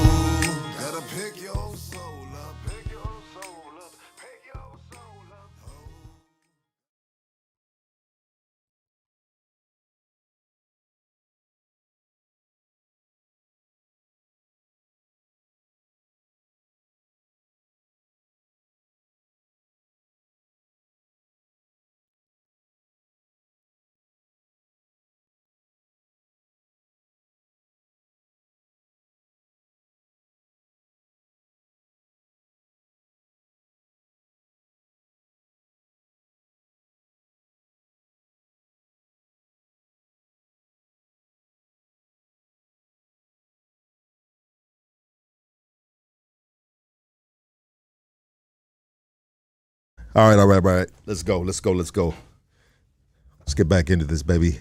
Anything is possible. Hey, if you guys like to support Hoodstocks, you can go to www.50racks.com. www.50racks.com. Place your order today. We got these green snapbacks, Hoodstock snapbacks. We got a lot of stuff right there, man. You know what I mean? Go place your order, and I will have it out in the next day or so. I've been getting them out with a quickness. I apologize to the cats that put orders on in the past. The past month, I have been on it. Like, you guys getting in the same fucking week type of shit. You know and if you ain't got no cash, just hit that like and that subscribe button. We appreciate it. Yeah, that too. That helps us big time. If check it out, there's 500, 600 people right here in the live chat. Hit the like. I mean, that gets us deeper into the algorithm of YouTube, baby. Okay, so let's get back into this, bro. So you started flipping through TikTok. You got COVID. How was that? So what happened was, yeah, there we go. I think my first video was I did this thing called food stamps. Food stamps. Food stamp, like Not food. not stamp. food, but it's called food stamps, and I did a whole little skit, and that shit went viral. Did it go viral? It went viral. Let's see. Do you have it on your phone right there? Yeah, I do. Yeah, let's look at that. Let's look at it real quick, bro. I wish we could mirror it on the fucking thing. I'd have to look up his TikTok on the computer screen. Bro, I could look it up. I got banned off TikTok. Oh, all right. I could still go in as a visitor. No, but it's I all good. can't- Don't worry about it, dog. Let's just do it right here. We'll be prepared better next time. Okay. Yeah. Let's see. We can put it up on the. We can show right here. Let's see if I Drew, can we just on get there back now. in here. Yeah. Yeah. Oh, wait, all right. My shit's buffering, so I don't know Or what's is he going back? on. Oh, this food's not on the Wi-Fi. That's why there's no service here unless he gets on the Wi-Fi. Yeah. Don't worry about it, bro. Alright, So no what did you do on the? We could put it in the clip. Yeah, you could put in the clip. I could show. I mean, I got some videos right here I could show. You know. And so what did you do with the food stamps? So basically, just like it was a video about when they take your food stamps away, and you're sitting there like sing. I think it was Amanda Perez song. And it's the whole thing. It's hard to explain, but it's visual, not explanatory. But anyhow, I started making videos, Holmes, and they started fucking going, and then people really started liking what I was doing, and the people just started telling me that I was funny and that they fuck with me, and I just never stopped, Holmes. And How long you been doing it for? Since last July. Since last July. About a little bit over a year. I seen a video of you. Fools Gone Wild had their last show, and I think I seen a video of you jumping on stage or something. So what happened was I was at the Fools Gone Wild show with all my homeboys. I got a little squad, Holmes. It's I'm gonna shout them out right now. It's Commitment Soldier. I know you had him on your show. And Loco Pez. I had Pocos Pero Locos, Puppet Master, Young Beeves. We got George. We got George Perez. Salsa Plug. Okay. We got my homeboy George too. That he's real good at editing. We just got a Frenchie. We got a whole little squad, right? Yeah. And we're all on the same tip. We're all trying to make it, and we show out for each other. Yeah. And we support each other. Networking. You guys are working together, and you're trying to make it in the social media type of world. I love them fools, dog. You know what I'm saying? So what happened was we went to the Fools Gone Wild concert. But I went prepared, homie. I said, I'm going to use Fools Gone Wild's platform to my benefit. So I went in there with 50 Flyboy ink shirts. The homies from OG Family gave me another 50 shirts to give away. Shout out to Mike. Shout out to Mike from OG Family, homie. I gave away like 300 stickers at the YouTube theater, just going up and down the rows. Yeah. So everybody knew, I was dressed exactly like I am now, so everybody knows who I am, right? Yeah. So Concrete was up there, and he's like, we need a sick ass fool on stage, homie. And I'm in the front. Right? I know Concrete. That's my homie. So I was like, he's walking around. We need a sick guy. I was like, Concrete. Like, come on, dog. There's no sicker ass fool than me, homie. Straight up. Yeah, I got an edit tattooed on my chest. Homie, I'm a sick ass fool. Settle, dog. Like, Yeah. And he said, come on up, Holmes. And I went up there, and they did Who Wants to Be a Fool in there. And the highest sock, they did a sock check, and the fool that they went up there with me, he had some low ass socks. Yeah. So I ended up winning $1,000. Yeah. But I was faded, homie, and I gave the $1,000 away to. I told him, give it away, Holmes. I don't need it, and he gave it to some little kid in the front row. There you go. That's dope. There you go. I like that. So I'd have kept the money, but yeah, I like that. That shit went viral. And, you know, I got the new phone unlocked, you know, and fucking, bro, my phone didn't stop that day. I must have got reposted like over 5,000 times. Wow. Shit was just going. And since that day, bro, this is in June. Yeah. Bro, I've gotten 5,000 followers since then. Congratulations, brother. So, like, I'm starting to see that something's happening, Holmes, right? Yeah. So I show up to the venue. So people tell me, Fly, how'd you do it? I'm like, homie, I just show up. Yeah. Show up and show out. I show up and look, Holmes, straight up, I'm a good motherfucker. You don't have to tell people that you're a good motherfucker. They see it. Yeah. And something that Esteban Oreo, that's my homie too. Yeah. Something that he said in his show, the LA Originals, he said, any motherfucker ever said that I did him dirty, that's a fucking lie, homie. Straight up. Yeah. Can't nobody fucking ever say that I fucking burned them, did them dirty, whatever. You can't. I wish I could say that. Well, I mean, nobody that didn't have it coming. Robbed so many motherfuckers, dog. But you know what I mean? Never had it coming. That's for you, baby. Oh, Los Goonies, baby. That's for you right there, dog. You just homie. tell me your shirt size, but I'll still get you that, baby. I appreciate that. Absolutely, brother. But no, homie, it's so I started going to therapy, you know? How was that? Bro, Why did you go to therapy? Because when my hyena left me, Holmes, I was in withdrawal.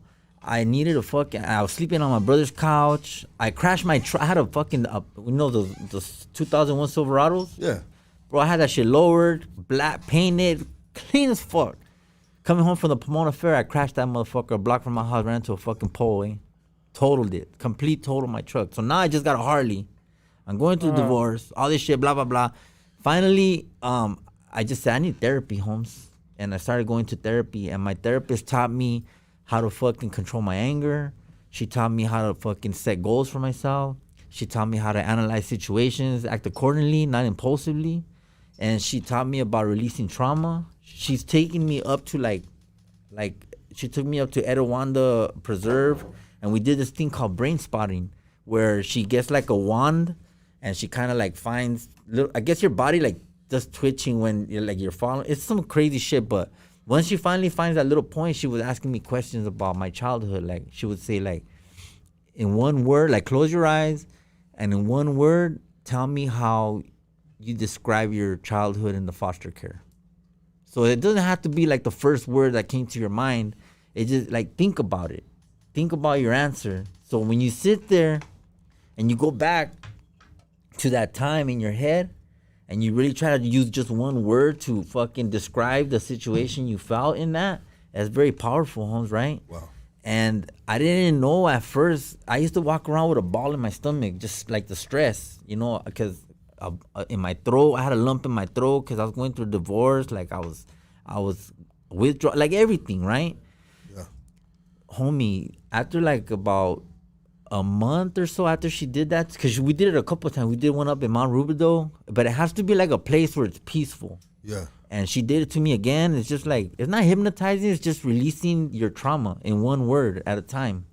And she would have me describe like my childhood, you know, describe your feelings towards your mother. Yeah. Describe this, describe that. And when you let that shit out, bro, it fucking changes you, Holmes. You know, not right away, because I didn't notice a change until about a month later. I realized, like, I remember I was on my car, and I was thinking, fuck, hey, I don't feel that ball no more. I don't have that fucking lump in my throat no more. Worked it out. She worked it out. I don't have temptation anymore. Let's go, baby.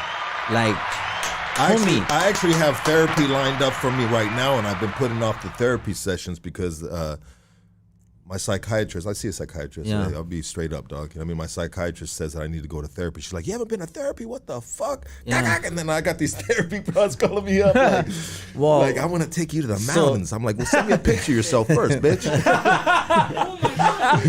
You got to take therapy a little bit more serious than that, fool. But but hey, dog, straight up. After my therapist, she told me, so what do you do? Like, what are you? Like, if you describe yourself, I said, I'm an artist. Like, what kind of artist? I said, I'm just an art in everything. I could draw, airbrush, spray paint. I could draw, you know, do whatever. I could draw with dirt if I had to, you know? Yeah. And she's like, okay, so let me see one of your drawings. And I was like, fuck, I don't got none. What do you mean? If you're an artist, then you should have fucking drawings. And then, so anyhow, she got me to start drawing again, right? Fool, in like 7 months, I fucking came up because I draw paños. Yeah. Some fucking badass paños, right? Okay, though. And in a year, or maybe like 6-7 months, I drew like 20 paños, eh? And I have like another 10, 15 drawings that I have from the joint when I was busted. So I had threw an art show. My very first art show was called American Stepchild, right? I just did the indicted interview. So that shit fucking blew me out. Yeah. And everybody from my own neighborhood, because I had cut everybody loose, Holmes. I haven't talked to nobody from my, like, it feels fucked up, Holmes, when you don't have people that you know from your childhood. That are with you in these moments like this. In any moment. I'd have, all my friends were new friends that I had met after I paroled. Yeah, sometimes that's good. That's good, right? Yeah, 100%. But there's a void in your heart when you don't have your connection to your childhood. Yeah. You know, you have that. You got this fool, you got that. These are your boys, you know? Yeah. And it's like, I didn't have that. And so I felt something. And when I threw that art show, homie, my worst enemies pulled up and congratulated me. Wow. You know, fools from other neighborhoods in Pomona that straight don't like my neighborhood, but they know me before all that shit. From the system and shit like that, right? And they came to support and they bought. And let's go, baby. Let's go, baby. I like that. Fool, that's how you know you're doing good, homie. When your fucking enemies respect you, you're like on a whole nother level now. 100%. Right? Grown man shit. So the Delphonics played on my shit. Yeah. You know, the Norman Carter, that fool was there. Yeah. And I sold out. I sold all my drawings, you know, and some of my friends that came to visit me from there are therapists. And it just so happened that we're like best friends now. And she checks in on me every day. Hey, how are you doing? Like, fool's like having a fucking therapist on call. That shit's dope as fuck, because if I would have known, homie, that it feels this good to be fucking mentally sane, like have your shit on lock, I would have sobered up fucking years ago, dog. Let's go, baby. I feel fucking amazing, Let's go. You know, like. This is a feel good shit right here now, baby. Hey, no lie, I was gonna bring a fucking bottle. A bottle of what? A fucking test, a piss bottle. And test right here in front of your whole, just so people could say, this motherfucker's really sober, eh? It's not too late. There's a fucking dollar store up the street. Go get one. Something. I thought you was going to borrow Julio's. I ain't lying. We're gonna do a feces test on you too. Fucking cavity search? No, no, but hey, home serio, like I'm super proud. Casey, go test them. We're proud of you, brother. I'm proud to be able to fucking tell people, hey, Holmes, I have an edit tatted on my chest. You're an inspiration, brother. For others. Could not have gone any lower and try to fucking come on top more. And now, like, fool, I just dropped a song yesterday. Today I'm on Hoodstocks. Right now after this, I'm going to the Blood In, Blood Out screening, and I'm gonna go do food news over there and investigate every. Tell us about the food news, bro. Because you asked me about the food news, and I caught a couple of them, and I was like, homie's still on one, dog. You know what I mean? Fuck this shit right here, that's what he said. I said, but I've seen a couple of them. I seen the one you did for the. Yeah, bro. Like, look, I'm gonna be straight out. Let me say this real quick, bro. It's like a comedian, bro. A comedian, bro. Bro, you gotta fail before you can kill, right? On the stage, right? Yeah. You know, and bro, go back to my fucking Go back to the beginning of this year, bro. Look at some of my interviews, bro. Bro, bombed it, bro. Fucked it up, right? Yeah. And it happens, dog. Yeah. It happens. So you saying that bombed or what, fool? No, I'm saying me. Nah, I'm just kidding. I'm saying me. No, a couple of them, yeah, you did bomb, bro. I mean, hey, this fool told me the other day when he called me, he goes, hey, fool, what's up with this fool new shit? And I was like, hey, that's my new. I just started it like a month ago because that shit's ass, homie. It fucking sucks. I go, fuck. I go, you know what, Lucky? I'm gonna say Rick's the look, thing. Holmes, my bad.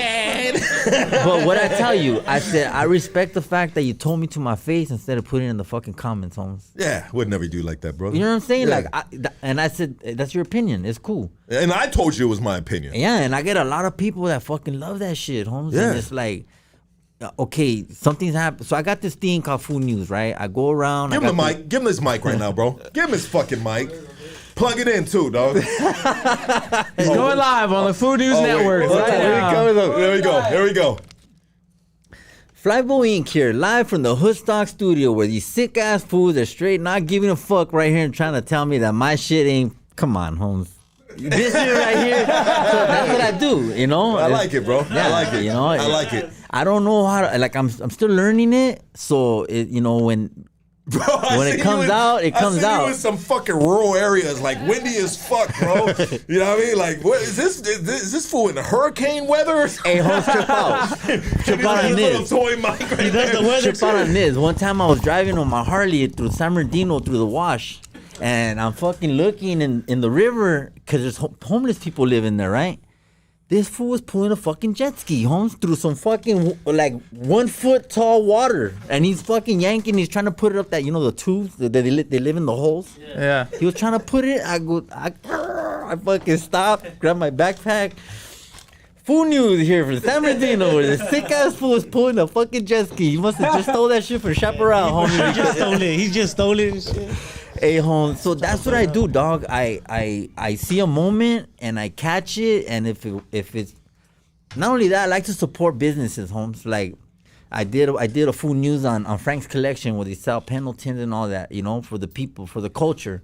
I go wherever, homes. Like I was at the 6th Street Bridge this weekend. When that bill they had down there, and I was interviewing people there, and I fucking some airplane rolled these nuts in the sky, Holmes. Yeah, I seen that. Yeah, were you live on that? Nobody seen it but me, fool. Of course. And I was like, nuts. So I said, shit, I'm even fucking fool news right here.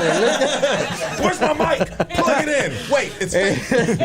Hey, homie, this is a fucking fake ass mic. Homie, this motherfucker. That shit is hard, bro. I love it, brother. This shit's fake as fuck, homie. You know what I'm saying? You know what we're gonna do? No, I don't know if we're gonna do that or not. This motherfucker's gonna be in the Smithsonian one day, Holmes, fucking right there. You know what, brother? I'm gonna make a cold prediction right here, and I think you know this already, bro, because you said you've only been doing this within a month or 2 months, something like that, bro. But I believe after this interview and just really hearing this homie story, which is a deep story, it's an honest story. The homie right here was 1,000% transparent. Yeah. You know what I mean? Like about what he's been through, and you gotta tip your hat to this homie right here. But I'm gonna make a bold prediction, and I believe that you are gonna be a staple in the city just from this fool news, bro. And motherfuckers are gonna know that they at the spot when they see Flyboy Inc. right there in the front reporting what the fuck's going on. Bro, I seen you, bro, you really putting in the work for this, because I went through some of your videos, and like I said a couple minutes ago, I seen you in a rural area, and you're like in the desert, it's windy as fuck, like you really going for this shit. Homie. And the landscape that we live on, the city of Los Angeles, Southern California. Beautiful. California, yeah, it's beautiful, bro, but there is so much content that you can get from real life, bro. It's right in front of you, bro. It's like, whoa, that shit. I was passing through Boyle Street, right? Yeah. Under the fucking Hollenbeck Park right there, where fucking Popeye said, "Can you get rid of fucking 300 whack whack?" Remember that? And I was about to do a food news right there just because I was at the same spot. I said, you know what? I'm gonna do a food news right here where fucking So what do? Do you have like a tripod and you put your phone on it? Fool, I grab my phone like this. And I'm like, Flyboy Inc. here with food news and blah, blah, blah, blah. And I just go home and I just record it, and I fuck up, but I don't stop it. And then I chop it up. And I've learned to edit a little bit, you know? And I've learned how to use music to my shit. Like, I've learned little tricks to make it more. Trial and error, baby. So then. Different apps. I mean, fuck, dog. We have it all on our phone, bro. So I just dropped a song, Holmes. La Sonia. It's a remake of La Chona, right? You guys can check it out on my Instagram at Flyboy Inc.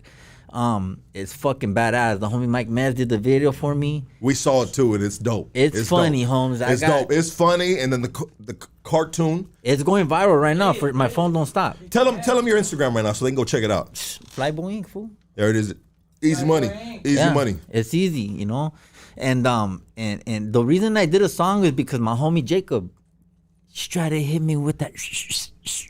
So you know, I hit her with that. So Pete Game. So you know that dude because you tat on that dude. How was that dude? You met him in person. You talked to him. Like, tell us a bit about him. That fool's a J-Cat, homie. Like, I'm not even gonna front. You know, I did the little mystery tattoo on his face. Right here. Did you? Yeah, I did that. And he put Flyboy Inc. right here. He had this shit right here exactly. He fucking tatted it right here. Well, he's gonna be crossing it out now, bro. After you call him a J-Cat on Hoodstock. He's my homie though. But look, homie, I keep it. Look. It's gonna say straight fuck up. Flyboy Inc. now. I keep it real, dog. You know, no disrespect to him. He's my boy, but he's a J-Cat, and he made that song, and that shit went viral. And I like the song, bro. I like the song, dog. This motherfucker, home. I was like, this shit is catchy. It's just like, bro. Like, but I'm a little J-Cat myself too, dog. I'm a little retarded, bro. Fool. We all are. We're a little off, right? Yeah, we all are, me bro. too, right? You know what I mean? But I was thinking like, okay, so what the fuck is my next move? So I got this, I got that. I make fun, bro. I make videos every fucking day. Like, I wake up in the morning and I'm very like, I have so much footage, bro. It's therapeutic for you. It's become a part of your therapy. I'm an artist. Yes. So I look at it like now I could do visual art. I could link music and this, whatever, right? I try to make it the best I can. But the thing is that I'm consistent. I do one every fucking day, And some people, I've lost friends over this shit because they tell me that they said, "Hey, Holmes, I don't know, this fool shit got you upside down. I don't even know who you are anymore." And I'm like, because of they doing these videos. Just because they see me every fucking day on their Instagram feeds. And I go, well, just swipe. Homie, you don't have to see my shit. If I bother you that much. Yeah, unfollow, motherfucker. Yeah. Block. He did unfollow me. He unfollowed me, and he was my friend, and I was like... That's a hater, bro. That's a hater, dog. And I was like... you just trying to make people check it out. You know what that does, dog? You know what that does, dog? When people see that, dog, they're like, oh, this fool's fucking burned out, or they catch one, and they'll be like, this shit's funny as fuck, and it brightens up their day, dog. You know Straight what, homie? Up, dog. Strangers support me more than my own fucking... That's how it is, baby. I make shirts, Holmes. I've sent shirts to Colorado, Sacramento, Texas, New York. I've sent them everywhere. How many of my fucking homies came and bought a shirt? Yeah. Not one. Yeah. And more people from Instagram buy your shirts Bro, the other day I went to a car show. I went to a car show with a backpack full of fucking shirts, homie, and I sold all of them at the How much you selling them for? $25. Damn, you expensive, homie. Yeah, but I drew the motherfucker myself. Yeah. Oh. Like, it's my shit. Can I show one? Yeah. Come on, baby. This is you. This is your time, baby, on Hood Stocks. Yes, sir. Plug everything, baby. Please This is my shirt, homie. The camera's in front of you. Yeah, right there. This camera right here, baby. So my brand is called American Stepchild. Ooh, I like that. I like the cross. I like that. Established 2023. And then the back, this is the design that I drew. Just two little homies tattooing. You know what I'm saying? Yeah. They're pro clubs. Yeah. the homie from OG fan. I've dropped already 4 shirts, and they've also. I only do like 50 at a time. Yeah. So they sell. Damn, bro. So, hey, Holmes, look it straight up. Hey, Lucky. Yeah. I have I see this little light. Yeah. And I'm fucking reaching for that motherfucker, dog. It's your calling, brother. And I feel it. I'm going get to that a fucking collab tea going. I'm going to a movie, Blood In Blood Out screening right now, and Popeye's gonna be there. Mero. Food News in the building, homie. What's cracking? That's dope, bro. That's dope. Like I'm just, fool. I'm not gonna come to LA, home to talk to you, fools, and then I try to get something else in too. Yeah, probably see a hyena around here too. Fuck it, Let a few around. Feed me a little hyena. Yeah, I mean, Sharpie eyebrows. Fool, I love that shit. Fucking 5 o'clock fucking mustache. Stretch marks. Throw them hot Cheetos out. Fuck like licorice. I call Stab stretch wounds. marks on a fat bitch licorice. Let me get some of that licorice right there. She's like, where? I said, lift up your shirt. And then, bop, she got a whole case. Fuck yeah. Licorice. No, but hey, straight up, Holmes, I'm not gonna lie. licorice. Hey, so this little lifestyle. Hey, remember that commercial? Bacon? the bacon strips? the dog treats? Bacon. Yeah. I remember that one. Yeah. Fuck these guys right here, bro. We need a whole nother fucking. I had cable full, that's why I didn't see it. Okay. I had a cable. I don't know. Well, look, I don't want my story to seem like it's fucking depressing, Holmes, because I'll tell you right now. Well, it is, dog. I'm on top of the world right now, Holmes. Yeah, but we got to go through the mud to get to the light, baby. You know what I mean? So that's Fool, life. This and when you appreciate it more, bro, you almost died from cancer. Fuck the drugs. Yeah, and drugs. Yeah, fentanyl, homie. I've lost 2 wives, Holmes. I've lost 2 houses. Do me a favor right now. Talk to somebody that is on fentanyl right now in that camera right there, bro. Talk to them and give them some game, some hope, something, bro. I'm gonna tell you like this, Holmes, straight up. Look, the first thing you gotta do, dog. The number one thing you gotta do is delete your contacts. You need to shake everybody, your connect, your whoever the fuck it is. You need to delete, block, right? And then after that, go to NA. That's the most important thing you need to do is go to NA, Holmes. And then I also exercise. I exercise through the withdrawal, jumping rope. I couldn't even do 5 push-ups on my. You know how you put your knees down because you're weak. They're called female push-ups. Okay, I couldn't do 5 of those, homie. Damn, bro, you were in bad shape, dog. Well, yeah, I was on fentanyl for 5 years. Wow. But, bro, how were you on it for 5 years? Someone's on it for one time and they die, bro. What the fuck? Is that cut shit, bro? I mean, no, is it like what? Why were you getting the good shit? They get the bad shit, or is it? I know nothing about fentanyl besides people are dying from it, dog. So I was trying to get to that. I was trying to get as close to that line without going out. There was a few times where she said she thought I was dead, you know, or I was gargling in my sleep, you know, shit like that. And it's like, you know, that's scary. I don't blame the high enough for leaving, you know, but. The most important thing about this is that I fixed myself, and that's how you do it. I went to fucking NA. I fucking started every day at 7 in the morning. There was a little park by my house with a lake and shit. I would go over there and just fucking bust 25, 30 push-ups, some jump rope, jog up, whatever, just to get something going, right? There's a little hill that I used to climb, and I hated it, but I went, and got it in. And then after I started cleaning up a little bit, I called my insurance. I have Medi-Cal, right? I called Medi-Cal, and they fucking found me a therapist. And luckily, the first therapist that I got, she was fucking awesome, Holmes, right? And I still got her to this day. If you get a shitty therapist, Holmes, you don't have to stay with that person. You can get another one, you know? But the main thing for me, Holmes, therapy. I'm very, very, very, very strongly opinionated on that because I see the effects of what it's doing to me, Holmes. Like, I'm so fucking happy now, and that I wish everybody could feel like I feel. Let me say this, bro. So right here, I smoke weed, and sometimes I get blasted off on mushrooms. Sometimes a little too often at times, right? But the mushrooms has helped me tremendously with my mental health, bro, and my sobriety from hard drugs, you know. But sometimes there's individuals that watch this and they could potentially, they can get the wrong, how do you say it, brother? The wrong reaction from what we're doing right here. They're like, this fool was fucking high as shit. Well, look, Holmes.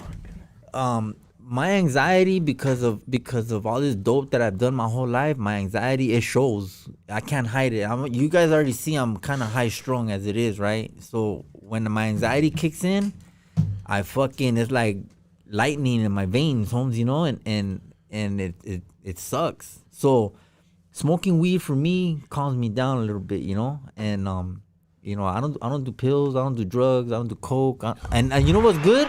Is that I don't have temptation anymore either. Like, you could show me a fucking bag right now, I'll be like, hell nah. Before, my bubble guts. You gotta take a shit.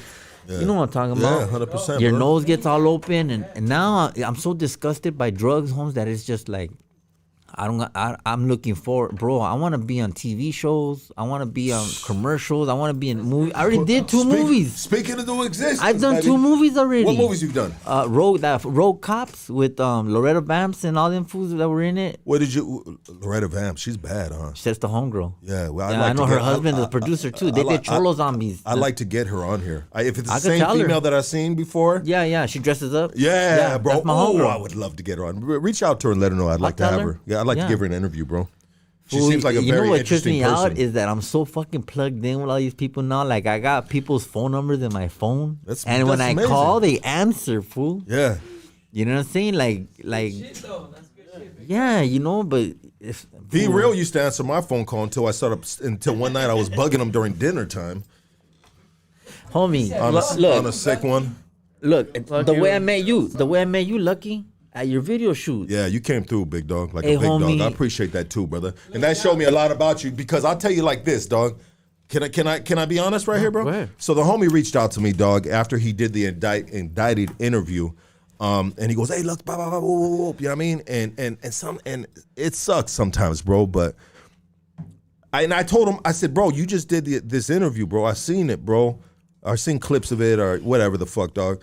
And I said, we don't do reruns right here, bro. Yeah. But this dude, he's not working with them feelings though, bro. A lot of cats will be just like, fuck this dude, unfollow, blah, blah, blah. No. This fool still rolled up, bro. Like, bam, rolled up to the video shoot, bro. This, that, love, like nothing, bro. And a lot of cats be working with feelings, bro, over that shit. I said, I came give me shirts that you He came giving love, bro. So after that, bro, I was like, shit, homie, Flyboy Inc. on the list, bro. You know what I mean? Because he's a fucking man's man. He's a stand-up dude, bro. Yeah. And honestly, I probably would have been working with them feelings, bro, to be honest, bro. You know what I mean? I'd be like, man, fuck Lucky, bro, and his little punk-ass podcast. This fool. Hoodstocks.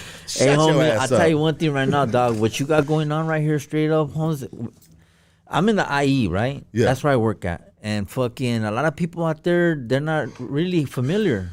You know? And I tell them, fool, how the fuck you not gonna know this motherfucker right here is putting us out there for the culture, dog? Shit, I put nothing but homies on here, baby. Homie, I see that. I was watching your interview with Bozo. I was watching your interview with Drummer. I was watching your interview with, you know? Bro, I'm trying to like,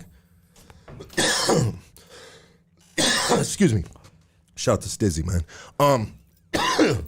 Shout out to Leanne. I'm trying to push us to a mainstream level, baby. You know what I mean? I'm trying to, all of us, bro. Yeah. Got my boy Jazzo in the casa right now, doggy. You feel me, dog? Like, shit. I'm trying to like build these numbers up, bro. So one day, baby, you know, the world sees it. Homie. And it's a mainstream. It's a mainstream fucking platform, bro. You know? I'm on Hoodstocks right here, dog. I know, bro. You know what I'm saying? We and just like you got high expectations, we have the high expectations for the platform to push it to the level where the world sees it, they respect it, they appreciate it, and now it's accepted, bro. Right? Anything I can do, homie, to help and you're share. doing it right now, baby. Yeah. You showed up and you gave a gangsta ass interview, bro. You know, and you were honest, bro. You were honest. I brought my homeboy with me. Give homie a shout out. Exposure right here from LA. Photographer? He's a photographer. South Central? This fool shows up every time. The first time I met him, homie, we fucking clicked. And now every time I see him, that fool sends me a picture. I'm like, damn, that's cool as fuck. Exposure. What's your Instagram, bro? Exposure_LA.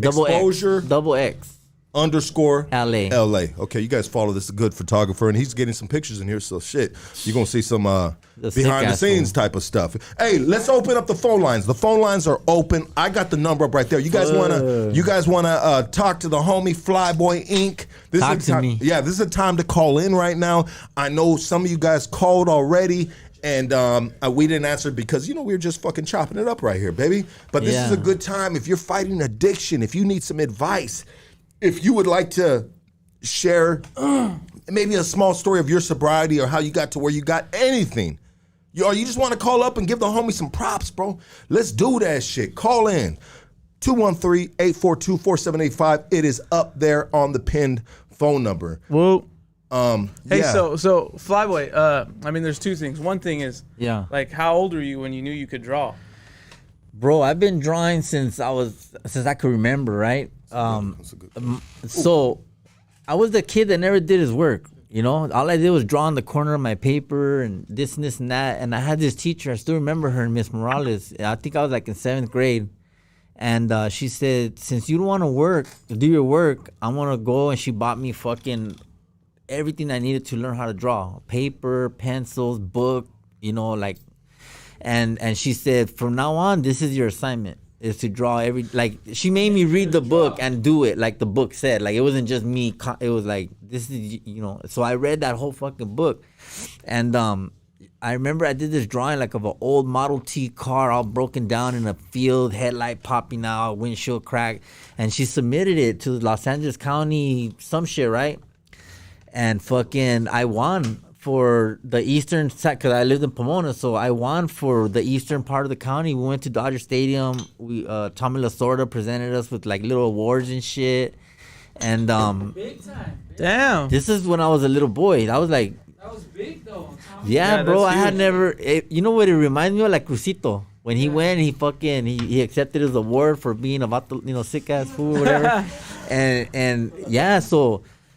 I was always the kid that the teacher would always come to me and be like, can you help the students? Or can you, like, my shit was always the best one, the best everything. You're on Hoodstocks, talk to us. What up, Luck? What up? Thank you, brother, for holding on that hold right there, dog. We need a reception to be like. Hey, Flyboy Inc. I've been following homie for a minute. Rooster, I love this your is Rooster out of Tucson. Yeah. Oh, it's cracking. Yeah, fool. Tucson, Arizona in the building. Nothing That's but right. love from Tucson, Arizona, dog. Hey, just on some real shit. Lucky, hey, that's fucked up. The full news shit, that's just dope to me, dog. That's just entertainment. I appreciate Lucky that. you fool. Hell yeah, but hey, that's it. Hey, both y'all, I love Hood Stocks, man. I've been a fan since this motherfucker didn't have shit. Like, it's tight. Nothing, I don't even know how the fuck I was doing the came across podcast out of a shit. shopping cart, dog. That's right. Crazy, No, dog. yeah, dog. This shit, it's fucking beautiful though. But your story, dog, Flyboy Inc., dog, like much love, much respect. Amazing. Thank you, bro. And nothing but fucking like, dog, and your tattoo. I'm a tattoo artist as well. I've been trying to tap a dick on Lucky for the longest time.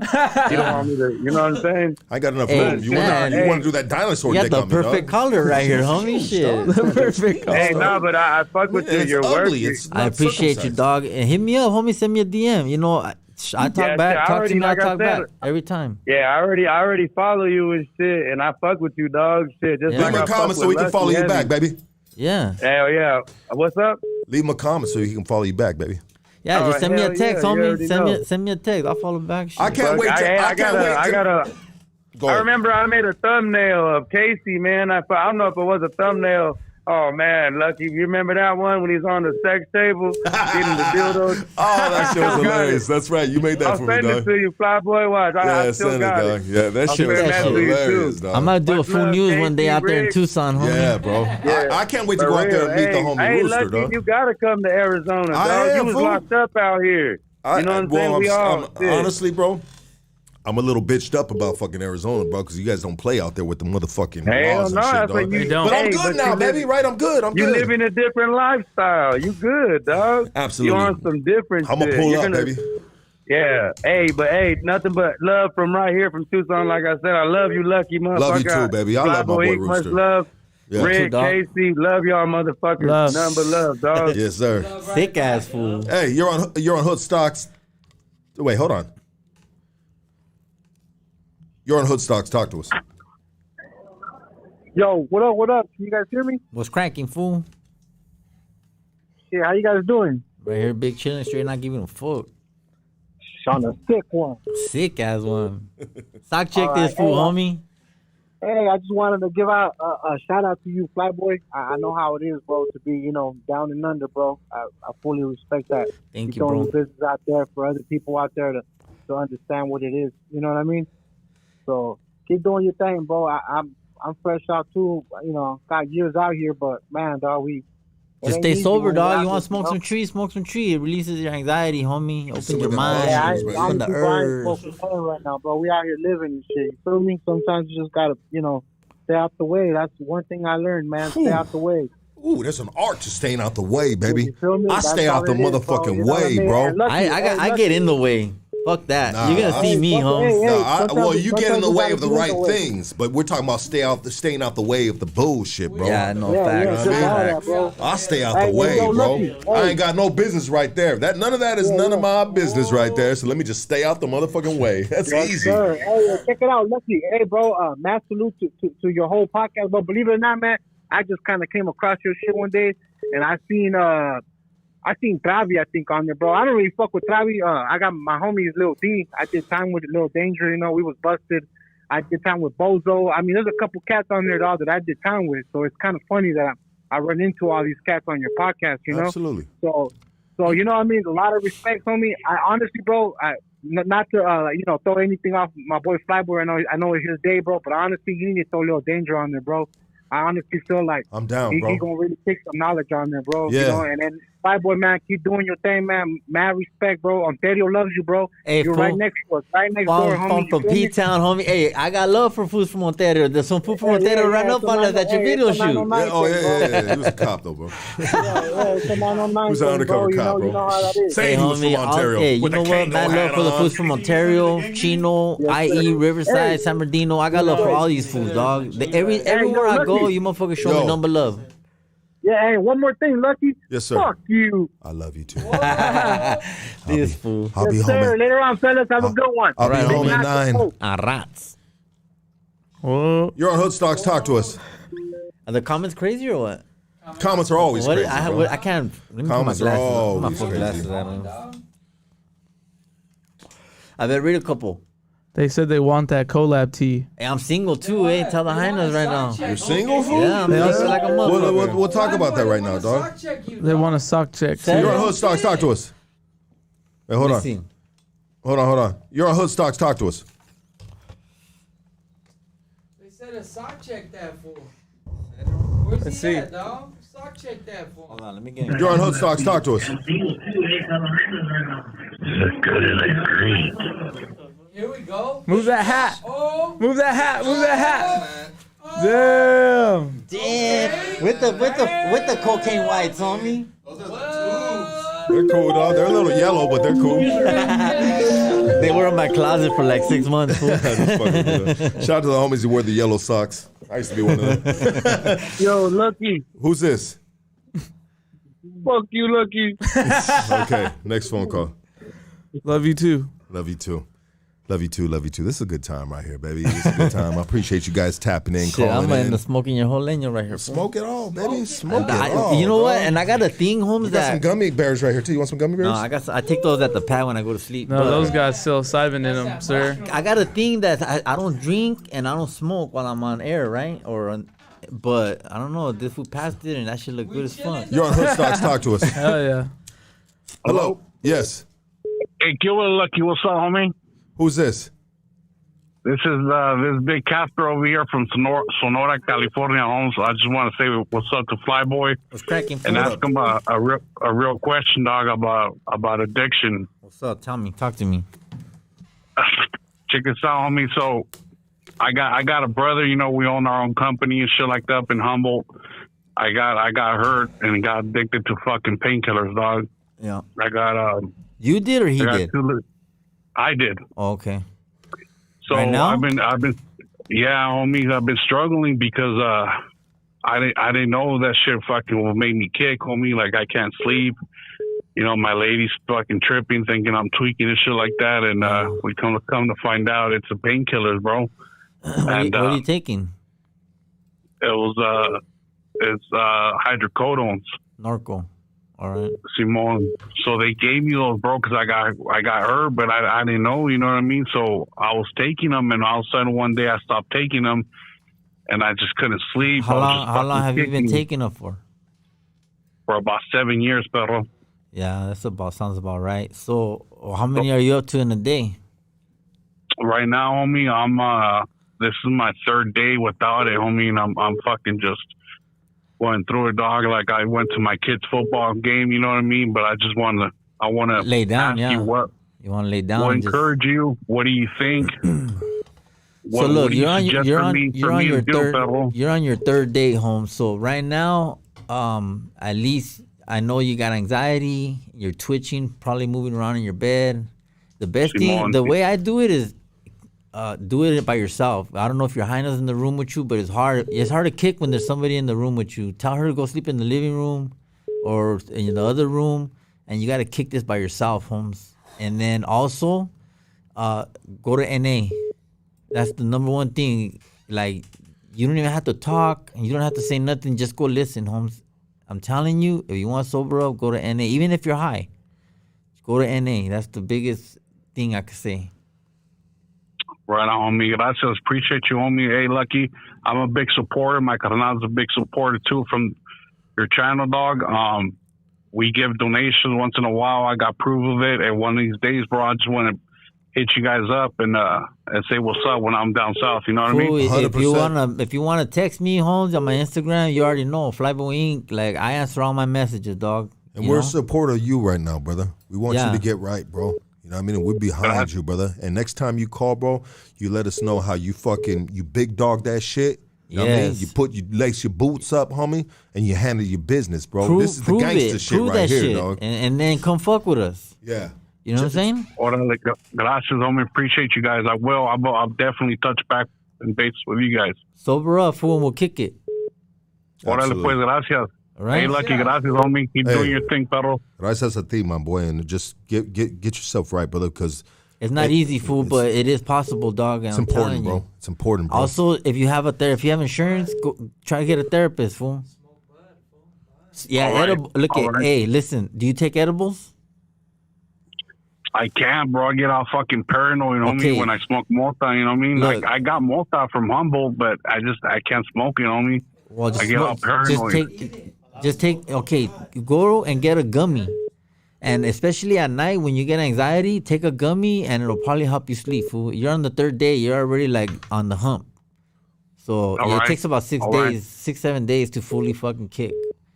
So the third day, bro, I know you're sweating. You're probably taking like 5 showers a night and shit. Like, that's what I used to do. I'm just tired of this shit, dog. I'm tired of depending on this shit. You know what I mean? Like, I got my kids, got the family thing, fucking my car. I'm trying to do the American fucking dream and shit like that. And I just noticed myself, I can't depend on them shits, bro. It's hard. You know what I mean? Food, go to NA. I'm telling you. Go to NA. Go to NA. Orale. Wait, bro, gracias, bro. You honestly, right now, you inspire me to fucking even fight more, bro. Oh, boy, like, you got this shit, dog. You got this shit. Homie. This shit, bro. I got a fucking R tatted on my chest, dog. Like, I was the biggest dope fiend on the yard. Anybody will tell you. That's why I'm so, like, fool. Anybody will tell you, Flyboy was the biggest fucking hype on the yard, Holmes. Straight up. Edibles, bro. What's worse having tattooed on you, a dick or an adder? It is a dick. I don't know, bro. Oh, yeah, it is. I got no tat. Hey, that's the real shit. Low key, metaphorically speaking. No, but hey, homie, look, dog. Straight up, Holmes, you got this shit. You're on day 3. You know, the main thing, NA will help you kill your temptation, fool. Temptation is what gets you back. You need to kill your temptation. Go to therapy. Talk to your therapist. I'm telling you. I know what I'm telling you, fool. Take some edibles. Right, no, he said they make a paranoid, bro. And they do. Take half of one. I'm half to hit by you the up. corner, you know? Yeah. I'm telling you, edibles will help you with your withdrawal, fool. Yeah. I might have to hit you up, bro, on your Instagram, yeah, shit just like that. message But me. Lucky, I want to maybe talk to Lucky later on. Hit you up on a personal level, Lucky, to I got you, baby. sponsor. If we could sponsor on behalf of JV Floors. It's a company that my brother owns. We own it. It's a family company. Absolutely. And if we could, you know what I mean, put us up there and talk business and see how much will you charge us, you know, monthly or whatever it is. I see that you got other companies right there. And you sponsor it, bro. I mean, they sponsor us. Yeah, they sponsor you guys. So we want to do that, perro, and see that helps us too. What's going to be but we could do that off the line and then go from there. Easy work, baby, and I'll give you the best price. You know what I mean? Straight up, right. Thank you, brother. Thank you. Hey, all right. You got this, baby. You got this, my boy. Got this, bro. Stop playing with your life, homie. It's your life. Buenas noches, dog. All right, homie. You're on Hood Stocks. Talk to us. What's up, my boy? What's up, Cracking fly. What's up, fool? Who's that? Hey, dog. Respect to you, you know, fucking doing your thing and shit. Thank you, bro. Kicking and staying strong, dog. Yeah. You got to keep it up. You keep it up, dog. That's some badass shit you're doing, homeboy. Thank you, fool. Hey, you follow Food News or what?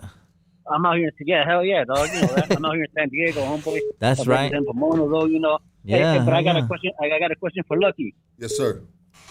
Hey, fool, did you go to church or what? You know what, bro? All bullshit aside, bro. All bullshit aside, dog. I feel like the spirit has been calling me to do that, bro. You know, and I want to say something right now. So when we had the professor on, remember the professor, bro? Yes. Yeah. The professor on, I said something, bro, that really contradicts who I am and what I believe in, bro.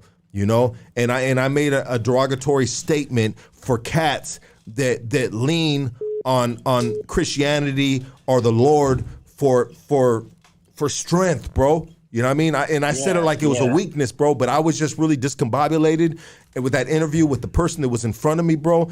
And sometimes when you're just like Like, you know, bro, when we had the bunny rabbit ears, old school TVs, I don't know how old you are, but you couldn't get the. That's how I felt that day. I felt like a TV that was just fuzzy. You can't get the good picture on it. That's how I felt personally, bro, with the dude, because he really just like, I had things going on in personal life, a lot of pressure, stress, and then you know, we weren't on the same fucking vibrations since he walked into the door. But I want to say this, dog, that bro. There are so many times that I leaned on the Lord for strength. At my weakest points, bro, I prayed every single freaking time, bro. And I've strayed away from my prayer. I used to do it every morning, and I strayed away from it for like a year, bro. So recently, for myself to get back in and connect back in with our Lord, our Creator, if you believe in that or not, hey. No, I do. On you. I do. Yeah, I do too, bro. I got kids' books from Amazon, and so for the past 3 nights, I've been reading. I've been teaching my kids about the Bible and the way, you know, it was told to us that the world was created, Adam and Eve. You know what I mean? Yeah. God made Adam, and when Adam was sleeping, he took a rib out of Adam to make Eve. You know what I mean? And he put him in this perfect, beautiful garden of Eden, and he said, "This is the tree of life." Blah blah blah blah. And I'm reading these stories to my kids, and I'm getting reconnected. I'm not only am I doing it for my kids. That might sound a little selfish, right? But not only I'm doing it for my kids, I'm doing it for myself now, dog. Because honestly, that's being grounded, bro. That's having foundation, bro. You need to be connected to something that you believe in and that you believe that is higher, a higher being, a higher power than your fucking almighty fucking self, dog. Right? No, that's true. And sometimes, and this is me just fucking checking myself and saying, motherfucker, get connected back, bro. You know what I mean? And it takes a real motherfucker to know when to do that shit and be with that shit. You know what I mean? Honestly, bro, I've been feeling like I need that in my life, like I got in there, saw the burrito while I was in prison, bro. You feel me? Like craving it, bro. Like, I can't wait to get that. And in the free world, we can get it whenever we want. We can sober up. It might be hard.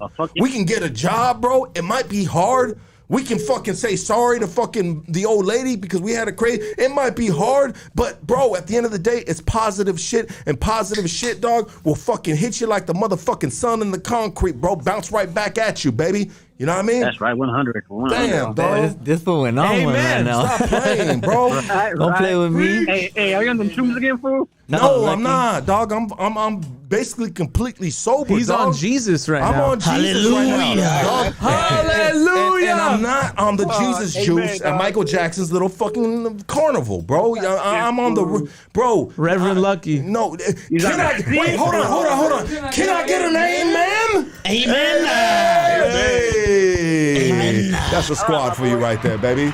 Don't fuck around. Shout out to Big Droops. Shout out to Nick Roulette Printing. Shout out to K9. Shout out to Casey. Shout out to fucking Exposure. Shout out to Jazzo. And shout out to motherfucking Flyboy, baby. We in this motherfucking bitch. And we doing the damn thing, dog. Hey, fool, go to my Instagram and watch the video. I put out a fucking song yesterday, dog. All right. Hit that shit. Can I play it? Play a little snippet of it because I don't want to get hit with copyrights, homie. Matter of fact, play the whole thing and then I'll just delete it out of it. All right. Put it on that camera right there.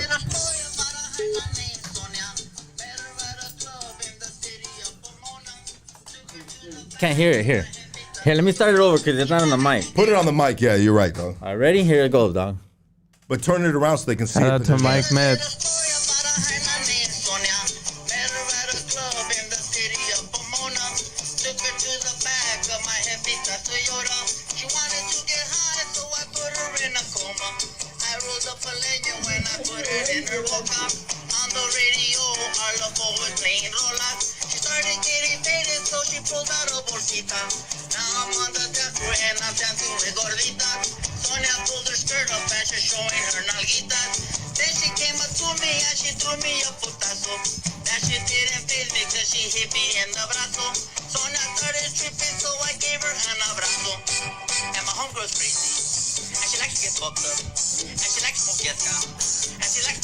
Hey, go to Flyboy Inc. to hear the rest. Let's get this next phone call. You're on Hood Stocks. Talk to us. Hello, hey, Lucky. Yo, who's this? Well, talk to me, baby. Hey, you hear me? Yes, sir. Sick ass. Hey, I wanna. You hear me? Yes. Hey, first off, I want to give a shout out to the homie that's right there, right? I send my love and respect, right? But I wanted to talk to you, Lucky, real quick, right? Shoot it. So I grew up in East LA, right? And I'm a homie, right? But I've been doing ministry for the past 2 years, right? And I heard your show when you were on the Mushroom School, and when you were talking about, and I was trying to call in, but my phone call wasn't getting through, right? So I don't know if you mind, right? If we say a little prayer, because I've done mushrooms before, right? I blasted off, bro. I blasted off, bro. All right, I'm just gonna say a little prayer, right, and then I'm gonna get off this thing. Nah, we need that. Let's go. All right. Dear Heavenly Father, we come before you right now in Jesus' name. I pray that you set me apart, that you set me aside, Father God. I pray that you fill in the gap between me and my brothers that are right now on the podcast. I pray over Lucky, Father God. I pray that you guide them in Jesus' name. I pray that you give him discernment. I pray that you guide his steps, that you guide his every movement. We speak over a life, over his family, over his children, and we just pray that you allow him to walk in the victory that he already has in Jesus' name. And we're always going to come short, but I pray that you give him the discernment and the knowledge to know that even in times when we don't feel victorious, he's already in victory. And I just pray that you guide him closer to you and that you allow him to lead his kids and his family closer to you, because he is the head. And we pray this in Jesus' name. Amen. Amen. Amen. Ooh. Thank you, All right, you guys have a good night, all right? Ooh, I needed that. Damn, I needed that, bro. I felt good, dog. I felt good. I know my Our Father, the Hail Mary, and the Psalms 23. I think I still know it. The whole thing by heart. Go ahead. The Lord is my shepherd, I shall not want. What do you say? I might skip some parts, but I thought you knew the whole thing, I bro. thought I did, but I'm high now. Get the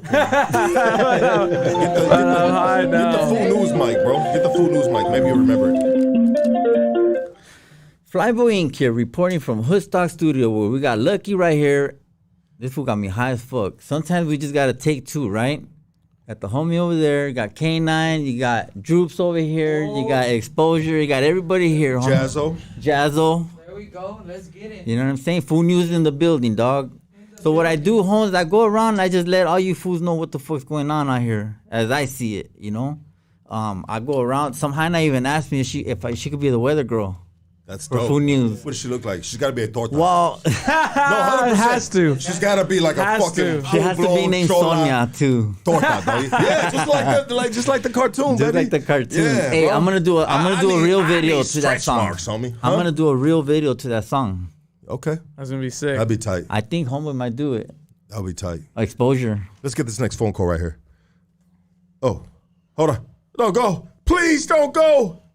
All right, don't go. Don't go. Oh, there we go. Here we go. Please don't go. You're on Hoodstocks. Talk to us. Oh, shit. My bad. Go ahead.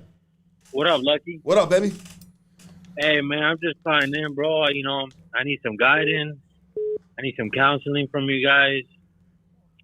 I want you guys to let me know, how can I stop jacking off, dog? This fool. No, that's a real thing, bro. That's a real thing. Some cats, bro. Are these real questions or what? No, that's a real question, bro. Bro, some cats can't stop jacking off, bro. They can't. Bro, I remember, bro, when I started getting a boner. No, let me share this boner story with you because I think you would appreciate this boner. No, let me tell you this, bro. When I was in junior high school and I started sprouting up a little pubes on the nuts and shit like that, dog, my boner would never go away, dog. You know what I mean? And a lot of guys are going to be able to relate to this, dog. You know what I mean? Like, for any reason, you get a boner. You know, you see a bird, you get a boner. Lunchtime comes, you get your tray, you get a boner, bro. Blockbuster. You know what I mean? Yeah. Hey, but when you put your dick underneath your fucking belt. Your boxers. Your boxer, your belt, to hide your boner. So there's a lot of kids right now. No, mine never reached. Yours never reached? It's not surprising, sir. Hey, fool, try doing that shit when you're in camp and you got fucking like 15 beds right here and 15 beds right there. Well, for one thing, why did you have a boner in camp? Well, cause Homie, you wake up in the middle of the night, your shit's hard. Just like you, like right now, like every other night. It happens when you're busted too, especially like right now. Like, well, yeah, you wake up in the middle of the night to pee and your dick's hard. Why has nobody done a documentary on a penis, bro? You know what I mean? On the life and every day of a fucking penis, bro. On the penis perspective, dog. You know what I mean? Because check it out. What this head thinks is not what this head thinks at times. Sometimes we are not on the same fucking planet. All right, but I can tell you guys from the last podcast that Lucky's head looks like the other head. Hey, Casey. Is that what you Fake news. Bro, if an ant was on my dick, an ant can run a mile on my dick. What up? That's how big my dick what is. you see on that last episode, bro, because your face was fucking hilarious. I saw Lucky's other bald head. Shut the fuck up. That is fake news. No hell, no way would Lucky be strutting around here, skipping, doing jumping jacks naked. No way at all. It'll never happen. I'm gonna write about it in my book. I think in my past life I was a porno star, bro. That's a midget porno star. Hey, fuck you, Lucky. Hey, someone that comes and said Pito head. This life they gave me a full size body, but the midget dick from the last life. You know what I mean? So it's kind of fucked up, though. Let's get this next phone call. It says Pasadena. You're on Hoodstocks. Talk to us. What's up, Big Lux, man? What's up, dog? You just laying there with baby oil on your dick right now, listening to us, or what? Hey, dog. Hey, guys. Now, I just want to be a big shout out to you and your guests, bro, man, and to your podcast, bro, man. Keep it up. I love what you're doing with the raza, homie, and I just want to give you saludos, homie, and your roses, dog. You know what I mean? I appreciate it, brother. You know what I mean? But I just, it's not a. I mean, I feel like this podcast is for everybody. If you black, you white, you Asian, any type of Latino descent, homie. Like, if you motherfucking Caribbean, dog. I love Caribbean motherfuckers, dog. Because why? Because I want to go to the Bahamas, dog. You know what I mean? I want to experience that life in the Bahamas, dog. Hey, so like shout out to all the Caribbean homies. You got to go to Hawaii, like Drew said. Droop's been there 8 times, but I ain't gonna be at Benihana's with the feds sitting at my table. We gotta do a part 2, bro. We gotta do a part 2, bro. That's all fine, dog. Hey, low key, no disrespect to your guests, dog, but hey, a lot of gente want to see part 2, homie. And Drew know me, dog. I don't know if you remember, but he used to pick me up from Franklin High School, me and Loco, and pick us up and take us to McDonald's in his motherfucking. Put him over there. Hold on. One of the comments said this podcast went sideways. It did go sideways. It always goes sideways at the end. I make it a point to go sideways at the end. Sorry, guys. I mean, it's a part of the fucking the template. Go ahead. Put the camera over there. Put the camera over. This dude. You're saying this dude picked you up with lollipops at Franklin High School. I said with his canal, loco. Yeah. I said with his canal, loco. Okay, what's good? What's up, Drews? I don't know if you remember me. Who used to pick me up in your Who's your this? Fucking who are we talking to? This bomber from SBK, dog. They used to call me bomber from SBK. Now I'm Fleece from Echo Park, dog. That's right, dog. Much love, homie. Come on, Parks dude. up. Parks up, big dog. Yeah, you already know. Peace up, dog. Yeah, parks up, big dog. You already know.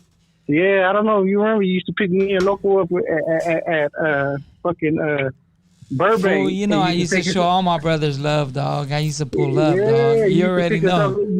You know who? You know who? McDonald's. You know I used to show all the homies love, dog. Did you get them the kids meal, Drippy?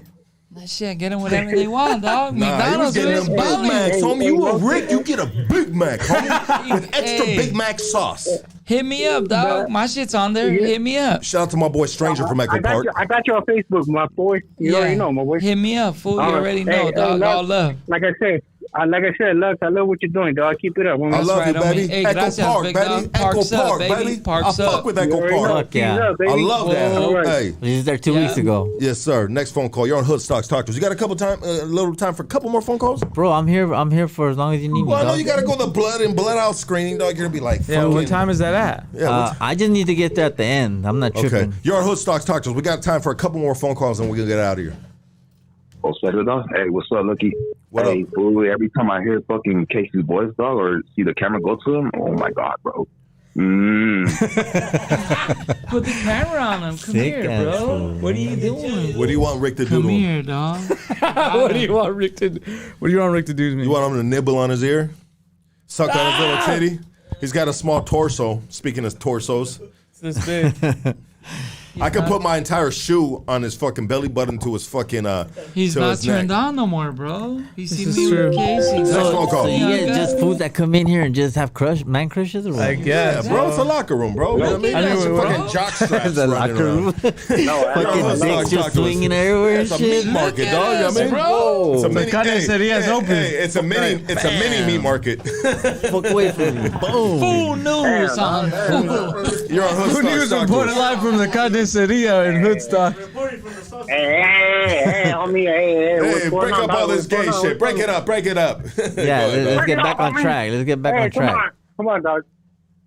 All right, homie. Hey, Look, where you stay at? Where you stay at?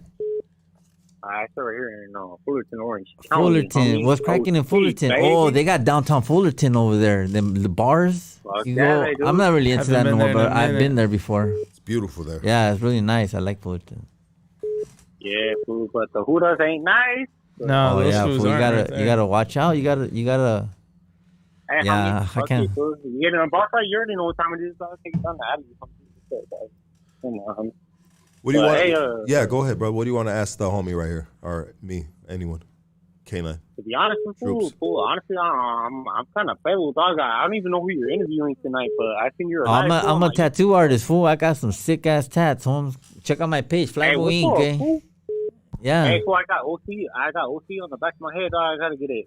I got that shit fucking fixed in county, fool. I'm trying to get it fixed up, dog. I'm in Rialto, You know? fool. That's not Yeah, that far man, from dog. Fullerton. Flyboy Inc. I work at Bridge City Tattoo in Rialto, California, homie. You want to come murk me? That's where I'm at. Hey, shout out. Hey, shout out, homie. That's right, homie. You know what I'm saying? Homie's right there, dog. Now, I'm right here, dog. good Much hollering. love. Look, dog, straight up, much love. All my clients, homie. Look, straight. I'm gonna tell you guys like this, homie. I do some fucking badass portraits, right? What do they cost? $300. $300? Fool. The motherfuckers are charging like $1,200 for portraits. And it's not because I can't charge that. I can.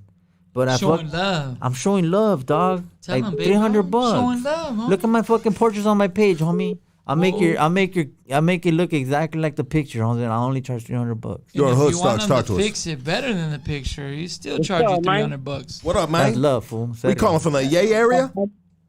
This Cali T, homie, coming out of motherfucking the IE. You rap, bro? You rap or what? Yeah, I've been Well, on spit my something. Spit something then, dog. Stop playing because you sound like a rapper. So spit something. Nah, right now, you know what I'm saying? I've been fucking smoking too much pookie, you know what I'm saying? But I ain't gonna fucking. Oh shit! Hey, smoke cookies, not pookies. I've been watching you fools, you know? Yeah. Not hey, fool, smoking the pookie. I, We ain't smoking hey, pookie, I dog. stay in the IE, fool. Yeah. I Look stay in up, the, brother, I up. stay in the IE, dog. I'm right there. If you need help or you need somebody to help you out, hit me up, fool. Serio. Hey, Flyboy. look, I'm not looking for like, you know, I like getting high, fool. Right now, I'm say less. Then I So, got no, let me ask you a question, bro. A serious question. All bullshit aside. Hold on real quick, bro. You're smoking the pookie with methamphetamine in it? yeah, dog. Okay. Like, not that you be smoking it with anything else. Some people are saying dumb question, Lucky, but I just want to clarify the high that you're on because I know what that feels like, bro. And so you said you good. I mean, you good? Nah, he ain't good. You Hell good? Nah, he ain't good. That fool's tweaked out. How many days you been up, bro? That fool's lying, bro. How many days you been up? He lying, fool. Is he lying? Yeah, he lying. he's lying. He's fucking cap. He's capping. Okay. Cap. Next caller. Yeah, Thank you, next sir. Fucking asshole. I was about to pull out the lucky Dr. Phil right Fool. now, dog. Local 300, dog. You're on Hood Stocks. Talk to us. Hey, what's up, Lucky? What up, baby? Where you calling from? I'm calling from Kansas, man. Kansas. There's There's not much love. a lot of Shout out to Mexicans in Kansas. Kansas. Love There's a the lot of Kansas. Mexicans in Kansas. Hell yeah, bro. Simona's a lot of raza over here. That's Nah, right. but I just wanted to call, man, and show some love to your podcast, man. Yeah, I appreciate everything you do. You're a big inspiration, man, you know, with your union job as an electrician. You know what I mean? Yeah, baby. But, yeah, much love, man. Thank Shout you, out brother. to Big Groups, Casey, K9. Much love. Let me ask you a question you, before you hang up, bro. If I ever go to Kansas, what do I need to do in Kansas? Man, honestly, there's not a whole lot to do, man, but just enjoy the scenery, the greenery, man. And, fucking freedom, man. Absolutely. I like that. I was there 4 years, big dog, in the feds. I was in Kansas, Leavenworth. You guys got all, you guys got all the seasons coming through there, dog. We had tornadoes, snow. It was hot, it was cold. We had a little bit of everything, dog. But Kansas Where's was Kansas cool. at? Where's Kansas by? I was in Leavenworth, Kansas. It was cool, dog. He was in the feds. Yeah, I was in the feds. I wasn't on vacation, but I was on vacation. Yeah, this dude that we're talking to is free. Kansas is above Oklahoma. Hey, but doesn't it feel like when you've done a lot of time like that, Holmes, like you feel, I don't know, like you don't look at shit the same no more, Like I know a lot of people that had life in prison that have gotten out. I'll tell you this, dog, freedom is priceless. You get out and that shit, it just means a lot to you, dog. Like people call you with all that extra shit and you're like, nah, bro. We did too much I'm time. doing a job and I'm trying to chill. I've been out 10 years almost. Yeah, I'm barely been out 2 years. I'm gonna tell you straight out, I don't fucking break the law. Nah, I'm chilling, dog. I don't breaking the law. I don't break the law, Holmes. Other than maybe speeding, you know what I mean? One time, breaking the law, so you do break the law. Well, I saw you roll that stop sign out there. That's a California roll. No, but hey, serio, especially when you don't have a lot of chances left, like there's a lot of motherfuckers out there that don't have no more chances. There's a lot of us, like Droops. I'm sure you're one of them. Most of us ain't got chances. I don't have another bro. chance, so it's like I have to by force. Either that or go back to the joint. Like, there's only 2 choices. I think my next life, I want to be parking enforcement, bro, and be petty as fuck, dog. Some dude let me off the hook. That would be fucking annoying as fuck, bro. Hey, you know what I mean? Everybody knows freedom is priceless, dog. There ain't no number. There ain't no amount of money that you could put on this shit, dog. Right? 2 years, homie. Congratulations, dog. Are you off parole already? Nah. I still got like 3.5 years left of this shit, dog. Oh, shit. Yeah, they give you 5 years in the feds, dog. They don't play. So I got 5 years. I got 5 years of. You got it, fool. You got I've it. been doing it. I'm doing you got it. You know what I mean? Well, I did 3. I got off parole, no violations. Not one. Yeah, I've been out 2 years, dog. No violations, no police contact, none of that. Let's do this. I want to test Rick right now. Rick, and I'm going to give him a test that he's never had. He's been tested on all levels. No bullshit, bro. Dude. No bullshit, real shit, bro. Right, come on, baby. You know I love you, dog. All right, go. Right? Okay. So we're gonna do. I want to do a show right here on Hoodstock's platform that has K9 and Rick reacting to videos, but sometimes it might get a guest, right? They might get a guest. Yeah. So right now, Rick, give this dude 5 questions, bro. Off the rip, bro. Right here. Interview mode, 5 questions, bro. Flyboy. A ver. All right. How you doing with this food news? How you liking that, big dog? The food news, homie, serio, I think is taking off. I've already got a part in like a small little movie bit. We're gonna start filming next month, and from what I understand, I'm gonna be filming, and some fools are gonna be stuffing a food in the trunk of a car behind me. And I'm reporting on some other shit, right? And then in the back, they're fucking like, get the fucking. And I look back, they look at me, and that's all they told me. And how'd you get hooked up with the food community to actually start getting access to their brand? Well, I'm not part of the food community itself, like the podcast community. But as far as this, I've been a food home since the fucking. Yeah, we all have. Right? We all So I'm gonna tell you how I used to do. When I was in the joint, I used to watch this show called California some shit. But it was on PBS every day at noon. Okay. California Gold. With Huell Hauser, some fool from Tennessee. Yeah. He had a southern accent. He used to be like, hi, everybody, I'm Huell Hauser. And I fucking... Yeah. He used to go all over California homes and just do videos and educate people on the shit, right? Okay. So I was up in Sacramento at the Black Chasm Caverns, right? And fucking... It just popped in your head. Like, Yeah, so you know what? I'm going to do. So I did a video and I was like, I'm Flyboy and Kid with Food News Network at the Black Cousin Cabin, Southern California. Like I Googled a little bit so I can know a little bit of knowledge, and then I'll be like, where Seamus Puccolini hired all the local tweakers to come in here and blow his motherfucker out and get just some dumb shit, right? Does another question, does the Food community support you? Food, nothing but love. That's right. So there's the food community, and then there's Food's Gone Wild. Well, I'm talking about the food community as in general. As in the homies. I'm not talking about Food's Gone Wild. Yeah, I'm talking homies as a whole. Fool, I go to homie. You're from Highland Park. Your own homeboy called you. Yeah. And says, "Hey, homie, that's my homeboy." The homies called me and they told me that's my homeboy Flyboy right there. Coming in. You know, you tatted on the homie. You tatted on his son. Yeah. I'm already knowing. So it's like, I went to Venice. Yeah. To Spanto's memorial. Yeah. And the fools from Venice embraced me, Holmes. That's right. And they took me. I was back there with all of them. I met all their wives.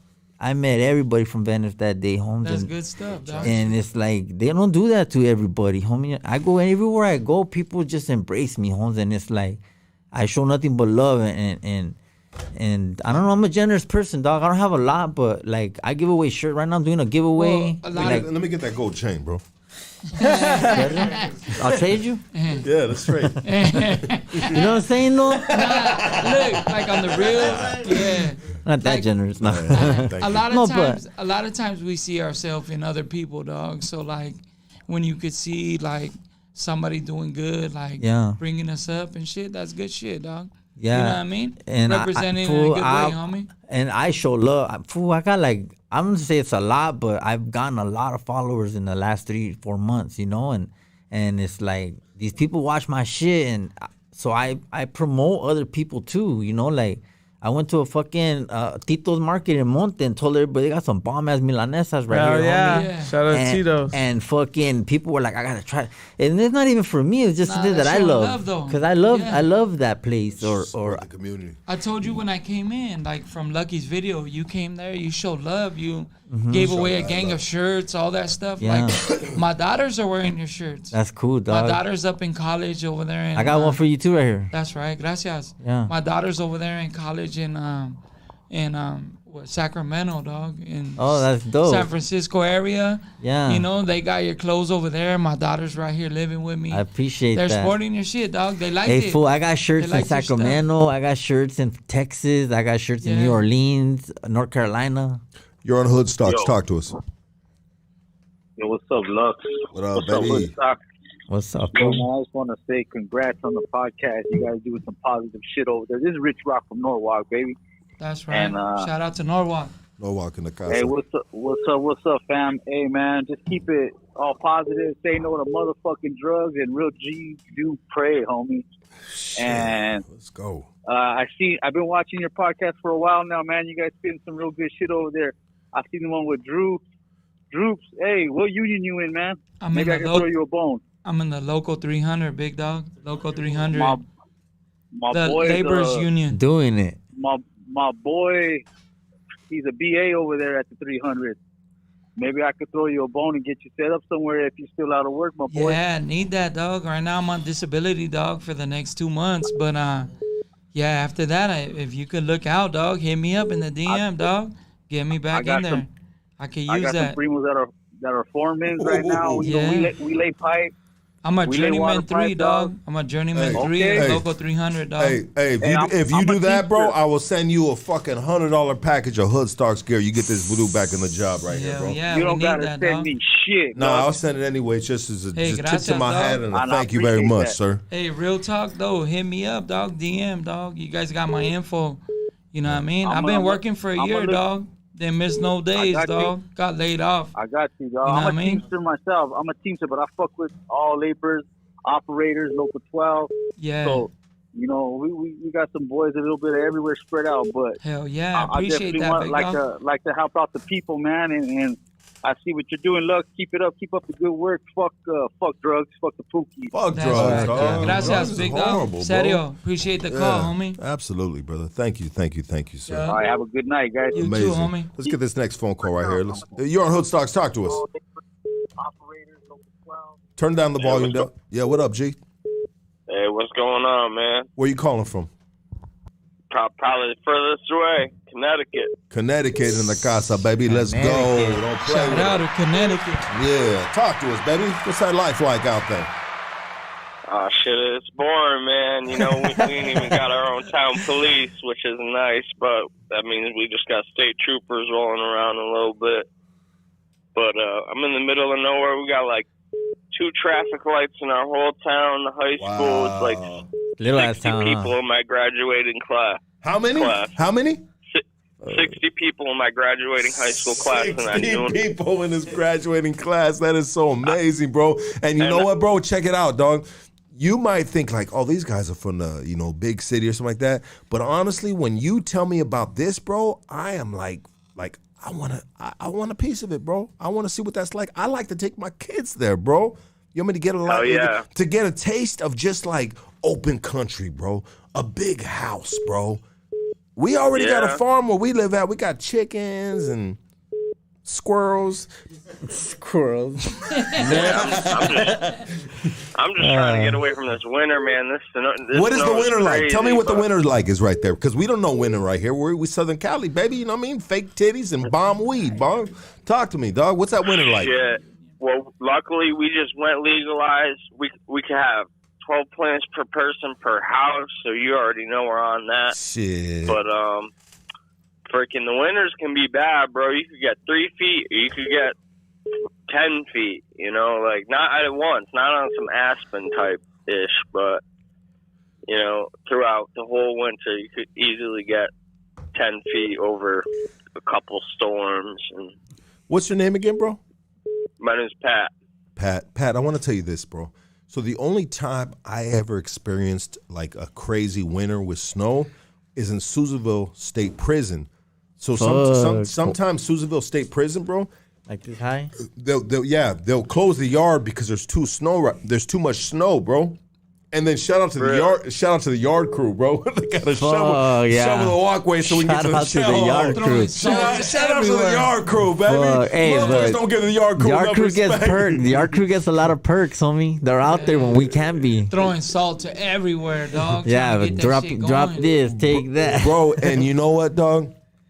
My dick, let me tell you about my dick, bro. Oh, fuck. I mean, Here we go. No, I'm just saying. Here we go. No, let me say this, bro. When it snows, I don't care how big your dick is, you got no dick.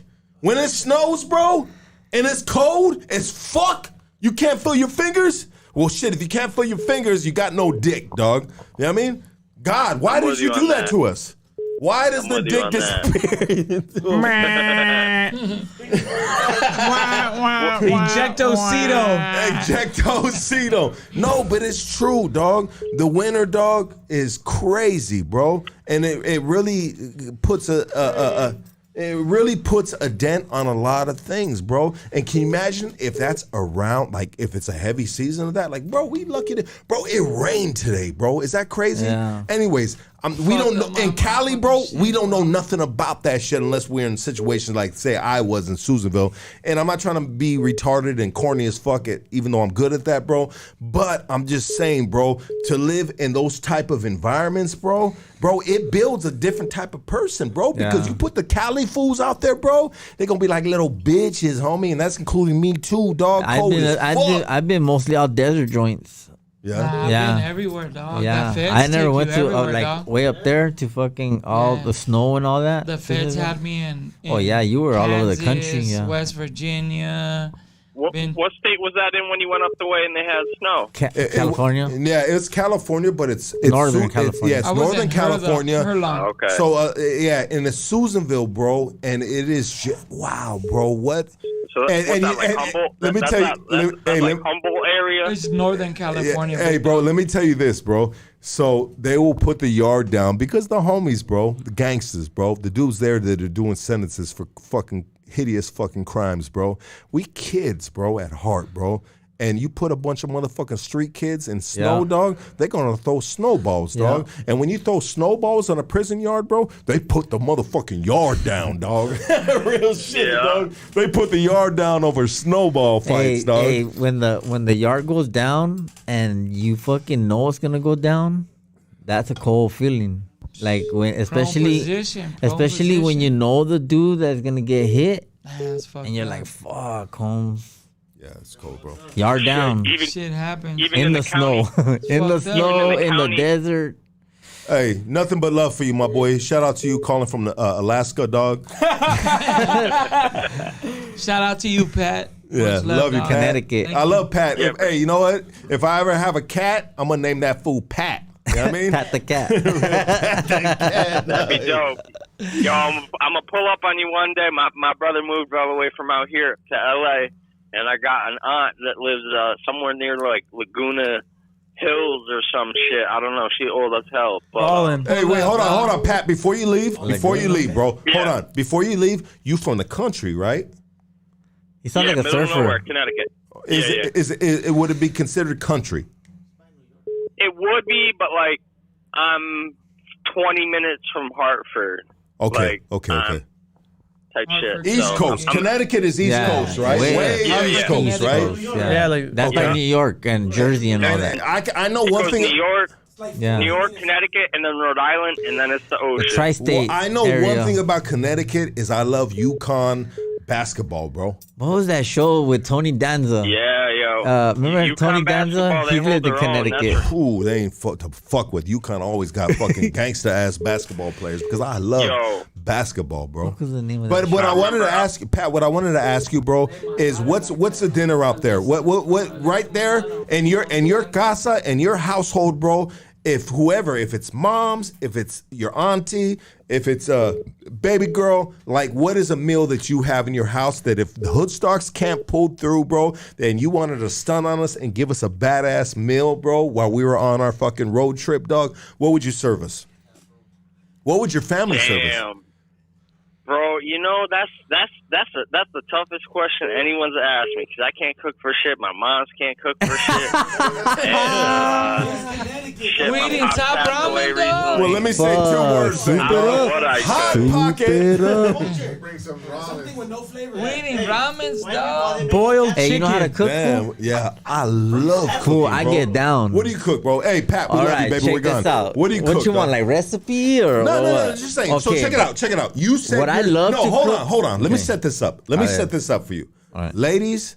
My boy Flyboy Inc. is single. Yeah. Now, if you see him doing this full news, and you pull up and he hollers at you, you switch numbers. What does the first date look like? And we're gonna say, what does the first date look like? Right now, homie, I'm a savage right now. I don't get. But them, dog? We're going to McDonald's. Okay, so if I was, what does the first date look like if a female meets you right now? Okay, if I liked her and I wanted to take her out, I would probably Netflix and chill. Want to come to my pen and kick it? No, fucking Well, I'm not gonna lie, fool. If I like her, I'll be like, let's go out, have a couple drinks, maybe take her to like downtown Fullerton. Downtown Riverside, downtown Red, all the downtowns, downtown Pomona in the house. So you're telling me right now that you're jacking off a lot right now? No, fuck no. Okay. I mean, well, I'm a man. But recipe. Let's go to the recipe because the game right now is a little. What I would do is I would take her out for a couple drinks, feel her out, maybe play some pool. Cause I'm like that. I'm like chill. I'm not gonna. If I really like her, I might buy like one rose. I did that for one Hina like back in November. Okay, let me tell you what I did with her. Tell us. So we met online, right? Yeah. And fucking there was an art show in Long Beach, and I fucking that's my shit, right? So she's like, I said, hey, you want to hit this art show with me? And she's like, yeah. So there was it's Mezcal or some shit like that. Restaurant. It's in downtown Long Beach at the Promenade. So it's really nice right there on 6th Street and all that bullshit, 3rd Street, whatever. Okay. And we went. We had a couple drinks, and I was there first. And I'm very talkative, like I am now. And I was talking to the other people on the bar, and she was just staring at me for like 5 minutes. And I looked back, fool, she was so fine. And we ate dinner, and I took her to an art show. Like some classy shit. I was dressed really nice. I didn't have my Flyboy Inc. shirt on. I had a regular Pro Club. Yeah. And fucking all white Pro Club. But I gave her a flower, dog. A little rose. I went to the flower store, and because we were talking for like 2 months before we met. So we were already feeling each other. And I took her a flower and like a little white teddy bear, and that's it, Holmes. Like, did it work? Yeah, fool, she was my hyena till I dumped her. Yeah, I caught her talking to her ex, fool. No. Yeah. No. Yeah, you pulled up on her? I caught community news. Yeah, we were out having some drinks, fool, and her fucking phone was going off, and I seen the fucking text, and I was like, all right. Yeah, I dumped her the next day. She deserved it. Yeah, she had it coming. It's all good. I don't hate her. Because I didn't love her. I didn't love her, so I didn't hate her. Yeah, she had that coming, dog. Yeah, but that's what a day would look like with me. I would take you either to like an art show. Or if it's just dinner and a movie, that's cool. But I don't usually do that no more. I'll take you to a venue. You know what I'm saying? Like something visual. How is your skills turned up with this tattooing, big dog? How have you? I get down, eh? Yeah? I get down like a motherfucker. Take a female to a sex shop on the first date, dog. Nah, I'm like, nah. Hire a blow up doll, Lucky. That's what I would do. I don't know. Sometimes I feel like I've been doing good shit like that, but right now I don't do shit for a high night. Ain't nothing. Right now you're like, hey, this fool said he's gonna die single. That's fine. Fool, just because I'm single doesn't mean I don't fuck. You know what I'm saying? That's right. I'm single because I don't have no hyena. I don't like no. Yeah. I don't claim nobody. Nobody can claim me. And then you're chilling. Yeah, there's hyenas that want to claim me. Trust me. There's hyenas out there that they're all in my shit, but I don't. That's right. I don't fuck with it because I'm trying to build something right here, Holmes, and a hyena just gonna distract me. You know what I'm saying? Sometimes they are a distraction. I've done it. I've been doing this shit for a year. You know, trying to build my little brand and American Stepchild and all this shit, right? But you out there, dog. You building your shit good, dog. Motherfuckers got my shit. Your shit pops up a lot, dog, on the feed. I'm like, damn, okay, this motherfucker popping up again. Yeah. Yeah. Everybody's starting to know me, and they just, fool, like I said, Holmes, the best way I could describe myself, Holmes, is I'm just real. I don't, you know...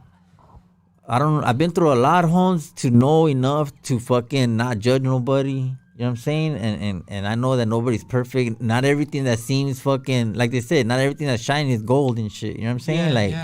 It might look good from the outside, but you might be fucking broken and devastated on the inside. And I was like that. And now through therapy and all that, I feel like I fucking put myself back together, and my headspace is so clear, Holmes, and so focused that I wake up 8 in the morning every fucking day. I'm out there jumping rope. So what's the main thing you're focused on right now? Building your brand? I'm building my brand, building my mental health too, Holmes. Because when I feel healthy right here, I'm so energetic.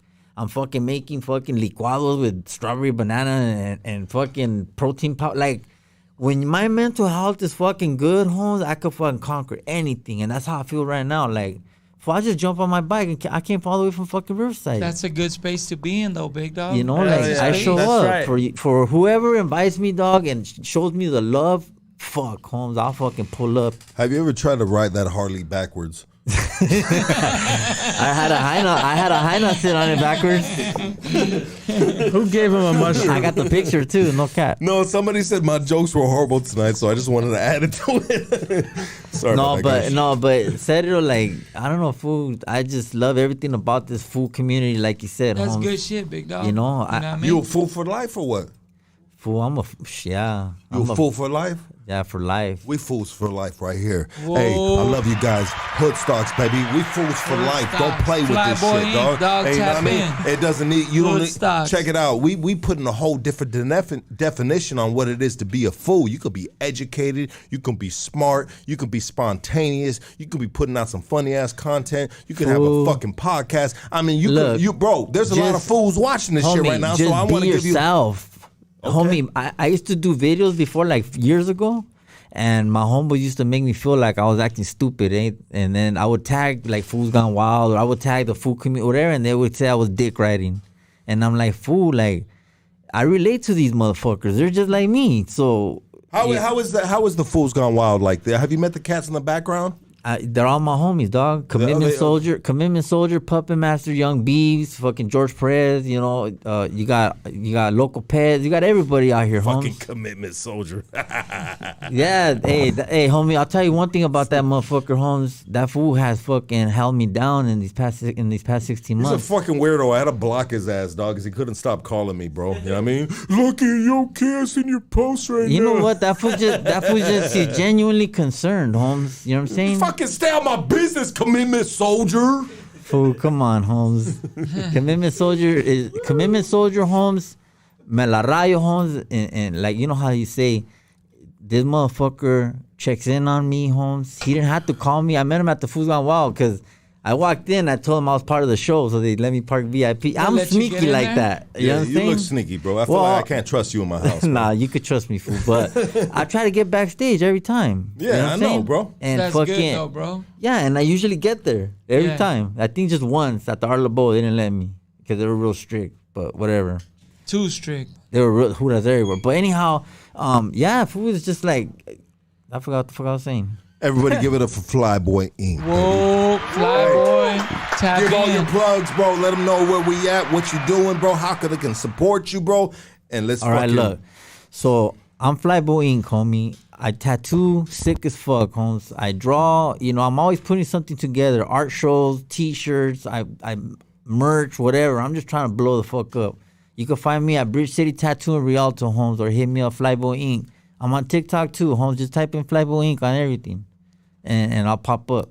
But I do sick ass tattoos, Holmes, and I'm not even expensive, serio. Like, I look good, Holmes, you know what I mean? My life is fine. I'm not a baller or nothing, but you know, I got my shit and I just try, like, I know it's not easy to kick out $800. You know what I'm saying? These motherfuckers work. I get that. So they charge you $8, I charge you fucking $4 over $350 over. I'm not tripping. Is it a trip of way a lot of these tattoo artists, bro, have really, really, like, bro, I feel like they, check it out, bro. I love, there is some amazing artists out there, bro. Okay? Man, and check it out. I'm going to say it like this. Hear me out real quick.